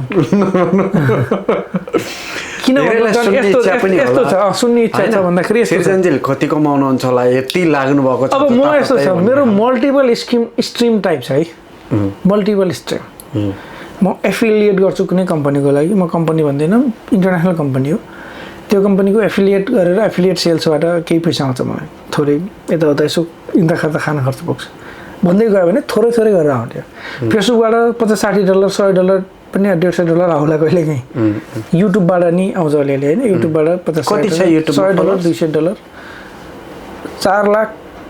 $4,70,000 होला 4,70,000 के नाम छ YouTube same RP season wait success मेरो टोटल 1.2 मिलियन भन्दा बढी फलोवर्सहरू हुनुहुन्छ टोटल मिलाएर टिकटक पनि हाम्रो अलग अलग कन्ट्रीमा अलग अलग छ क्या मलेसियामा अलग्गै छ त्यहाँ 30,000 हुनुहुन्छ होइन यो युएमा अलग्गै छ त्यहाँनिर 75,000 हुनुहुन्छ मेरो आफ्नो यसमा भयो यो टिकटकमा खास मैले तपाईँलाई यो सोध्न चाहेको तपाईँ जस्तै बन्न चाहने व्यक्तिहरूको लागि उहाँले यति कमाउनुहुन्छ नि म पनि किन ओके त्यसको लागि अर्को एउटा छ है म भन्छु है फेरि म एउटै मात्रै काम गर्दिनँ होइन जस्तै म जस्तै बन्नलाई मान्छेले मै बन्न त मान्छे सक्दैन कि त मभन्दा राम्रो बन्ला कि त मेरो हाराहारीको टाइपको बन्ला फेरि म जस्तो मै बन्न पनि भएन म त म हो नि यार म त अरू किन भन्छ र होइन त्यो सेम सबैसँग सेम स्किल हुन्छ भन्ने छैन सबैको सेम एज हुन्छ भन्ने छैन धेरै चिजहरूले फरक पार्छ अर्को मैले मेरो कम्पनीबाट स्यालेरी लिन्छु दुबईको कम्पनीबाट स्यालेरी लिन्छु नेपालको कम्पनीबाट स्यालेरी लिन्छु म हिँडे बेला खर्च कम्पनीलाई गर भन्छु होइन त्यो हुँदाखेरि चाहिँ मेरो कस्तो छ भने ठ्याक्क यति नै स्यालेरी यति नै आउँछ मन्थली यति हो भन्ने चाहिँ मिलेन अब एकजना एभरेज मान्छेले 2-3 लाख त कमाउँछ होला विदेशमा दुबईमा बस्ने यताउता डुब्ने भएपछि त्यही हिसाबले 2-3 लाख भन्दा पनि केही फरक चाहिँ परेन होइन छैन तर मेरो कम्पनीबाट स्यालेरी मैले नेपालको एउटा कम्पनीबाट 40,000 रुपियाँ स्यालेरी लिन्छु होइन त्यति मात्रै कमायो भन्नु नि भएन फेरि यस्तो छ त्यसो भएर यति नै कमायो भन्ने चाहिँ ठ्याक्कै यति नै भन्ने चाहिँ एभरेजमा 5 जति भेट्छ सबै के त भन्दा बढी जान्छ होइन त्यस्तो चाहिँ नभनौँ होइन अब यस्तो किन नभनौँ भन्दा किनकि तपाईँको छुट्टै छ श्रीमतीको फेरि छुट्टै छ नि त तपाईँको होइन यस्तो भन्दा कम चाहिँ नि श्रीमतीको पनि छैन फेरि वाइफको तपाईँको छैन छैन ऊ त झन् सिओ हुन् स्यालेरी नै यसो नै हिसाब गरेर नि मेरोभन्दा धेरै होला कम नहोला उनको छ त्यो भएर चाहिँ ठिकै छ हाम्रो चाहिँ हाम्रो रिइन्भेस्ट गर्छौँ हाम्रो इन्भेस्टमेन्ट चाहिँ हामीले जहाँ जुन बिजनेस गरेर हुन्छ त्यसको कमाइलाई त्यसैमा इन्भेस्ट गर्छौँ फेरि हामी चाहिँ जस्तो तपाईँले यो कुरा बताउनै पर्छ किनकि तपाईँ एउटा सामाजिक सञ्जाल चलाउने व्यक्ति भइसकेपछि एउटा बिजनेस गरेको छ त्यो बिजनेसलाई प्रमोट गर्नको लागि प्रमोसन गर्ने व्यक्ति चाहे त्यो कन्टेन्ट क्रिएटर होस् अथवा अरू कुनै व्यक्ति होस् कतिको महत्त्वपूर्ण हुन्छ प्रमोसन गर्नको लागि उता प्रमोसन त डेड हो आज नभए भोलि मान्छेले किन अहिलेसम्म बुझेको जस्तो थाहा नभएर एउटा सिम्पल केस भन्छु म तपाईँलाई मैले बिजनेस सुरु गरेँ मेरो बिजनेस सुरु गर्नुको मोटिभ के हो भने मैले कन्टेन्ट मात्रै बनाएर एक दिन मेरो कन्टेन्ट त जान्छ म कहाँसम्म टिक्न सक्छु तर बिजनेस बनाएर सिस्टम बनायो भने त त्यसले भोलि मैले कन्टेन्ट नबनाउँदाखेरि पनि केही दिन्छ भन्ने एउटा हो भने नेक्स्ट मैले जुन बिजनेस बनाएँ त्यो बिजनेस सेक्टरमा कोही पनि छैन जस्तै मानौँ तपाईँलाई मेरो बिजनेसको सानो उदाहरण दिन्छु हाम्रो एउटा बिजनेस छ विदेशमा बसेको मान्छेलाई नेपालमा आइपिओ भर्नु पऱ्यो भने उसलाई हामी फेसिलिटेट गरिदिन्छौँ। आइपिओ भन्नको लागि चाहिने bank account, demat account, CRN, मेरो सेयर लगायतका यी कन्टेन्ट यो चिजहरू चाहिन्छ, प्लस ट्रेनिङ। ब्याङ्क अकाउन्ट खोल्को त पैसा लाग्दैन, त्यो त फ्री हो, ब्याङ्कले फ्रीमा गरिदिन्छ, तर हामी त्यसलाई फेसिलिटेट गरिदिन्छौँ। ब्याङ्क अकाउन्ट खोल्नको लागि के कसो कहाँ के कुन ब्याङ्कमा कसरी खोल्ने एभ्रिथिङ सबै प्रोसेस गरिदिन्छौँ। विदेशमा बसेर गाह्रो छ त्यो चिज। प्लस आइपिओहरू मात्रै भर्दाखेरि नै कहाँ भर्ने कसरी भर्ने, आइपिओ भने के हो, यसले कसरी काम गर्छ, कमाएर कति दिन्छ, एभ्रिथिङ स्टेप बाई स्टेप हामीले सिकाइदिन्छौँ। एउटा सिम्पल केस, यो सर्भिस कसैसँग छैन। ब्याङ्कले ब्याङ्कको सर्भिस दिन्छ, क्यापिटलले क्यापिटलको सर्भिस दिन्छ, हामीले सबै सर्भिस मिलाएर दिन्छौँ। सबैले सबै दिए पनि सिकाउँदैनन्, हामीले उसलाई सिकाउँछौँ है। नम्बर 1 कसैले गर्न सक्दैन, हामीले सुरु गऱ्यौँ। नम्बर 2 एसएसएफ छ नेपालमा, सामाजिक सुरक्षा कोष छ। सामाजिक सुरक्षा कोष छ, सरकारले बनाइदिएको। यसका ड्र पनि छन्, राम्रा पनि छन्, नराम्रा पनि छन्, सबै पक्षहरू छन्। तर हामीले सोच्नुपर्ने हामीले चाहिँ के बनाएको छौँ भने त्यो सामाजिक सुरक्षा कोष भने के हो, त्यहाँदेखि लिएर सामाजिक सुरक्षासँग रिलेटेड एभ्रिथिङ सबै चिजहरू पाउन सक्ने एउटा प्लेटफर्म बनाइदिएको छ। थोरै फी तिर्छ मान्छेले, नेपाली 1000, 1500 र 2000 को प्याकेज बनाइदिएको छौँ हामीले। हाम्रो बिजनेस पनि सस्टेन्ड होस्, त्यो मान्छेले एसएसएफमा राम्रोसँग बुझेर 100% फाइदा लिन सकोस्। एसएसएफ गरिरहेछ, हेल्थ मेडिकल फेसिलिटी नै लिँदैन, कामै छैन, 10,000 तिरेर छ, 10,000 तिर्छ पुरै वर्षमा, एकचोटि पनि उसको फ्यामिलीलाई उपचार गर्न लागेको छैन। 10,000 तिरेको छ भने 10, 12,000, 15,000 को फाइदा लिन सक्छ, उसले 20-25,000 को फाइदा लिन सक्छ। बिरामी त पर्यो होला, पर्छ होला, 3 जनाको परिवार छ भने पनि घर छन् भने, यो चिजहरूलाई चाहिँ हामीले सिम्प्लिफाइड गरिदिएका छौँ कि एकदम इजी गरिदिएका छौँ। एउटा वाट्सएपमा म्यासेज पठाएको भरमा त्यो हुन्छ। त्यो बिजनेस चाहिँ हामीले गरिएको छ। यो सबै गर्नको पछाडि पनि फेरि सोसियल मिडियाले मलाई हेल्प गरेको छ। सोसियल मिडियाको कारणले ट्रस्ट बढाएको छ, ब्रान्ड अवेरनेस हो नि त। यो देखेँ, यसलाई त सोसियल मिडियामा देखायो भने अर्कोचोटि फेस देख्दाखेरि यसले ठग्दैन होला भन्ने त लाग्छ नि त, नत्र त अनलाइनमा कहाँ गर्न सक्छु मान्छे, सक्दैन। सोसियल मिडियामा प्रमोसन अथवा सोसियल मिडिया, मैले भोलि अहिले मेरो बिजनेसलाई चाहिँ त्यो ब्रान्ड प्रमोसन गर्ने मान्छे भेट्दिनँ मैले, किनभने त्यो पेट सेक्टरको छैन।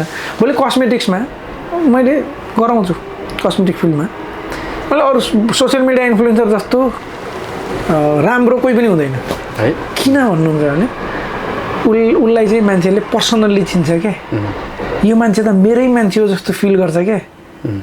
जस्तै मानौँ टिभी प्रेजेन्टरलाई नै भयो भने टिभीमा भन्ने बेला त जसले पनि जे पनि भन्छ भन्ने हुन्छ, त्यसले त उता सोसियल मिडिया इन्फ्लुएन्सरले त मैले युज गरेँ भन्छ, फलानाले युज गरेको सामान मैले पनि युज गर्नु पऱ्यो भनेर उसलाई मान्छेलाई चाहिँ युजरलाई त्यो एउटा प्रमोसन एकदम मोस्ट इम्पोर्टेन्ट चिज हो। अर्को एउटा कुरा मार्केटिङ। यदि कोकाकोलाले आज टिभी एड सोसियल एड देखाउन छोड्यो भने 3 वर्षपछि मान्छेले त्यसलाई पनि बिर्सन्छन् अरे क्या, त्यो रियल हो। थियो कोकाकोला कुनै बेला भन्छ मान्छे, बिना प्रमोसन अहिले केही पनि हुँदैन, चल्नलाई गाह्रो। देखिराख्नु पर्यो, मिडिया आइसक्यो, सबै डिजिटल भइसक्यो दुनियाँ होइन। त्यो भएर डिजिटल्ली देखिनु पऱ्यो। यसो मोबाइल खोल्यो कि तपाईँकै ब्रान्ड देखिनु पऱ्यो, यसो मोबाइल स्क्रोल गर्यो कि तपाईँकै बारेमा चर्चा गरे आउनु पऱ्यो। त्यसो भयो भने तपाईँ कहिल्यै मर्नुहुन्न, त्यो टाइपको हो क्या बिजनेस चाहिँ, त्यो हुनु पऱ्यो। एकदमै खुसी लाग्यो, धेरै कुराहरू गरियो है, सबै कुराहरू मजा पनि आयो। अन्तिममा आइएको छ जस्तो मैले सोध्न बिर्सेको कुरा, तपाईँ जापानमा आइसकेपछि अब यतिको यो ठाउँमा आइसकेपछि यो कुराहरू भन्नुपर्छ भन्ने कुनै चिजहरू छ? त्यस्तो भन्दा नि मैले के बुझेँ भने जापानमा आउँदाखेरि पनि जापानको लाइफ एकदम हेक्टिक लाइफ छ। हेक्टिक मतलब मान्छे जुरुक्क उठ्छ, तुरुक्क मुत्छ, सुरुक्क हिँड्छ भने जस्तो टाइपको हाम्रो लाइफ चाहिँ। सायद अन्त पनि छ होला, तर गल्फमा अलिक कम छ त्यो टाइपको लाइफ है। जति हाम्रो यहाँ छ त्योभन्दा कम छ। मान्छेले नेपालमा बसेर जापान सब त्यो हो भनेर, अब त्यो तपाईँलाई सोध्नुपर्ने क्वेसन हो मैले, तर मैले बुझाएँ म भन्छु पहिला। भन्नुहोस्। तपाईँलाई मेरो भिडियोमा म सोध्छु है, अहिले पछि मेरो भिडियो नि हेर्नु होला, मैले उहाँलाई सोधेको छु, उहाँले के भन्नुहुन्छ म भन्छु। यहाँ चाहिँ त्यहाँ के छ भन्नुहुन्छ भने हाम्रो चाहिँ जापानमा सब थोक छ भन्ने जुन छ, यति मेहनत नेपालमा गऱ्यो या नेपालमा अहिले गरेर पनि पाउन सक्ने अवस्था छैन नि त, रिटर्न कम छ नि त। यति नै मेहनत गरेर मैले 1000 रुपियाँ घन्टाको पाउँछु त पाउँदिनँ नि त, यहाँ त पाउँछु नि मैले। त्यही भएर मान्छे यहाँ मेहनत गर्न रेडी छ, रेडी भएर आउँछ। तर हामीले सोचे जस्तो हुन्छ नि लाइफ, हाम्रो लाइफ त जिङ्गलालावाला लाइफ बिताइरहेको हुन्छ मान्छेले नेपालमा। मजाले जाडो छ, गएर घाम तापमा तापेर बदम छोडाएर बसेर खाइरहेको हुन्छ। यहाँ त त्यो चान्सै छैन। घाममा बदम छोडाएर खायो भने 1 घन्टा खायो भने 2000 रुपियाँ खर्च गर्यो हो त्यो त होइन। त्यो चाहिँ जापानमा आएर होइन क्या, नेपालमै सिकेर काम गऱ्यो भने नेपालमा पनि गर्न सक्छ। एउटा अर्को गल्फ या खाडीका देशमा चाहिँ कुनै कम्पनीमा गयो भने मान्छे त्यो कम्पनीमा गएपछि त्यहाँ गएर कम्पनीले सबै चिजहरू बियर गर्छ क्या, कम्पनीले हेर्छ क्या उसको लागि। जस्तै मेरो इम्प्लोइ छ कोही अथवा मेरोमा कोही काम गर्न आउँदै हुनुहुन्छ भने भिजादेखि लिएर उहाँको खानको लागि लिएर बस्नको खानको स्पेस नभनौँ बस्नको लागि लिएर सबै चिजहरू मैले हेर्न पर्ने हुन्छ क्या होइन। अनि त्यो चिजहरू अनि फेरि कन्भर्ट गर्दाखेरि पैसा पनि राम्रै बच्छ क्या, खर्च भएर पनि बच्छ, बस्ने ठाउँ पाइयो भने त बच्छ नि त। तर त्यो चाहिँ यहाँ चाहिँ नहुँदो रहेछ कि मेरो पहिलो अजम्सन चाहिँ त्यो रह्यो। पैसा हेर्दाखेरि चाहिँ ठुलो छ तर खर्च पनि त्यही हिसाबले छ। जापानले मेहनत गर्न चाहिँ सिकाउँदो रहेछ, मेहनत हुन चाहिँ सिकाउँदो रहेछ। यत्तिकै मेहनत गऱ्यो भने संसारमा जहाँ गएर पनि जे पनि गरेर मान्छेले गर्न चाहिँ सक्छ भन्ने बुझिन्छ। Okay, thank you so much. र तपाईँ यहाँ आइसकेपछि हामीले फेरि ऋतु हात पठाउँदैनौँ, केही कुरा दिएर पठाउँछौँ। म गिफ्ट लिनु होइन म गिफ्ट होइन सर, त्यस्तो यस्तै यो गिफ्ट दिने भन्ने चाहिँ खासै यो तपाईँको हामीले नै गिफ्ट दिनुभन्दा नि उहाँ आउने गेस्टलाई चाहिँ नि गिफ्ट दिन नछोड्नु होला भन्नुभएको छ। ओके, यो सिटी एक्सप्रेस मनी ट्रान्सफर भन्ने नाम सुन्नुभएको छ? सुनेको छु। उहाँहरूले साथी नै हुनुहुन्छ केही कुराहरू यहाँ राख्नु भएको छ बेगमा, उहाँहरूले दिनु होला भनेर तपाईँलाई। ओके ओके, थ्याङ्क यू नहेरौँ कि हेरौँ। कपहरू छ, यो राम्रो रहेछ झोला चाहिँ, अब कहिले लिएर हिँड्नको लागि त्यो छ। र अर्को फेरि यो सुमेक ग्रुप छ, Sumek tours and travel private limited, उहाँले पनि यो एउटा राम्रो बेग चाहिँ नि हाम्रो सरलाई दुबईबाट आएको बेलामा ओके यो एउटा गिफ्ट फेरि तपाईँको लागि। यो बिजनेस ग्रुप हो यहाँको? यो ट्राभल एन्ड टुर्स हो, टिकटहरू काट्नदेखि लिएर सबै कुराहरू। KTMtrip.com रहेछ उहाँहरूको? KTM अहिले भर्खरै लन्च पनि गर्नुभएको छ। ओके, र फेरि त्योसँगै यहाँनिर छ यो एउटा कप पनि फेरि तपाईँलाई बिहानमा coffee thank you travels and tour, Sumek tours and travel private limited. Okay, भनेपछि उहाँसँग यहाँ जापानमा कतै अहिले कुनै प्याकेजहरू केहीको लिनु पऱ्यो भने जापानमै पनि गर्नुहुन्छ उहाँ? जापानमा अनि विदेशमा जाँदाखेरि पनि प्याकेजहरूमा सबै कामहरू नेपालबाट जापानबाट धेरै ठाउँहरूमा छ। ठुलो कम्पनी उहाँहरूले त्यो काम गर्नुभएको छ र त्यो सानो गिफ्ट तपाईँलाई तपाईँहरूलाई उहाँहरूलाई पनि धन्यवाद गिफ्टको लागि। यो गिफ्ट लिने भन्ने चिज चाहिँ मेरो आफ्नो पर्सनल चाहिँ अझ मेरो वाइफलाई चाहिँ साह्रै नराम्रो नलाग्ने, राम्रो लाग्दैन। किन भन्नुहुन्छ भने हामीले कसैको गिफ्ट लियौँ भने हामी उप्रति ऋणी भइयो, किनभने उसलाई हामीले केही ब्याक गर्नुपर्छ होइन। तर त्यो पर्दैन, अहिले चाहिँ पर्दैन, विदाउट ब्याग चाहिँ होइन भन्नाले त्यो हाम्रो थिङ्किङ एउटा हाम्रो चाहिँ जहिलेसुकै चाहिँ एक हो कहिले पनि हुँदैन। मैले साँच्चीकै तपाईँ आइसकेपछि चाहिँ नि एउटा मौका पनि हो मेरो लागि, किनकि तपाईँको भिडियो हामीले जापानबाट हेरिरहन्थ्यौँ, तपाईँलाई फलो पनि गर्ने, म तपाईँको फ्यान थ्याङ्क यू। तपाईँका कुराहरू हामीले सुनिरहने, फेरि तपाईँले त्यो किसिमको दिँदाखेरि आफू जुन किसिमको छ त्यही किसिमका मान्छेहरू फलो गर्ने पनि हुन्छ होइन। अनि त्यो हुँदाखेरि आज मौकाले भेट्न पाइयो। अब म दुबई आयो भने पनि तपाईँसँग दुबई आउँदाखेरि चाहिँ तपाईँ दुबई आउनुहोस्, आयो भने होइन के हुनु पऱ्यो भने आउँछु एउटा कुरा है। अर्को कुरो शब्दहरू पनि एकदम इम्पोर्टेन्ट हुन्छ, त्यो कुरा त गरिएन हामीले यहाँ। तपाईँ मनपर्छ मलाई एकदम, तपाईँ कन्टेन्ट क्रिएसनमा राम्रो गर्नुभएको छ, पोजिटिभ इम्प्याक्टको तरिकाले गर्नुहुन्छ, जे पाए त्यही भन्नुहुँदैन होइन, सोचेर भन्नुहुन्छ। अनि तपाईँ दुबई आउनुहोस्, तपाईँ दुबई आएपछि हामी पनि पोडकास्ट गर्छौँ, त्यहाँ चाहिँ म तपाईँलाई सोध्छु तर पुछिनुहुन्छ को चिन्नुहुन्न भनेर चाहिँ सोध्दिनँ। आज मैले भन्ने क्वेसनहरू तपाईँलाई थाहै थिएन, इन्ट्रेस्टिङ भयो मेरो लागि है। अब हेर्ने दर्शक तपाईँको फिल्डभन्दा अलिकति फरक भयो होला, तर यो मैले क्वेसनहरू चाहिँ जस्तै कसलाई चिन्ने नचिन्ने म पर्सनली जान्ने थिइनँ, आज चाहिँ कसैलाई एकजनालाई चुन्नु पऱ्यो। किन यो आवश्यक छ भन्दा तपाईँ जापानमा आइसकेपछि कति मान्छेहरू तपाईँले जापानमा चिन्नुहुन्छ होइन। अब ती कुराहरू पनि आउँछ। भोलि बिहान म दुबई जाँदा दुबईका तपाईँले त केही भन्नु भने उहाँलाई चिन्नुहुन्छ, मैले चिनिनँ भने त कस्तो हुन्छ होला, त आउँछ एउटा फिलिङ होइन। त्यो अनुभव मात्रै गरेको नराम्रो छैन। अरू कसैले सोधेर तपाईँलाई चिन्नुहुन्छ भने चिन्छु भन्थ्यो अनि के अरे फेरि उहाँलाई नराम्रो नलागोस् होइन, लाग्दैन त्यस्तो। त्यो त उहाँहरू त्यो पर्सनल्ली लिनु भएन चिजहरूलाई। उहाँहरूले यदि हेरि नै राख्नु भएको छ भने पनि यत्रो लामो त हेर्नु भएन होला, त्यहाँसम्म आज यसलाई चिन्दो रहेछ छोड्नु भयो होला। त्यही पनि यदि हेर्नुभयो भने पर्सनल्ली लिनुहुन्न भन्ने त्यसको जिम्मेवारी मैले लिने भयो। पर्सनल्ली लिनु हुँदैन, सबैले सबैलाई चिन्नुपर्छ, चिन्नै पर्छ, हुनुपर्छ भन्ने पनि छैन होइन। एकदमै, तर सम्मान सबैको कामको सबैलाई हामी सँगै गर्छौँ। त्यही गरौँ, समय दिनुभयो त्यसको लागि धन्यवाद। तपाईँले पनि अपर्च्युनिटी दिनुभयो, जापान आएकै पुरै पोडकास्ट गर्नलाई जस्तो भयो, मजा आयो, बडो फ्रुटफुल भयो है यतिले गर्दाखेरि। Thank you.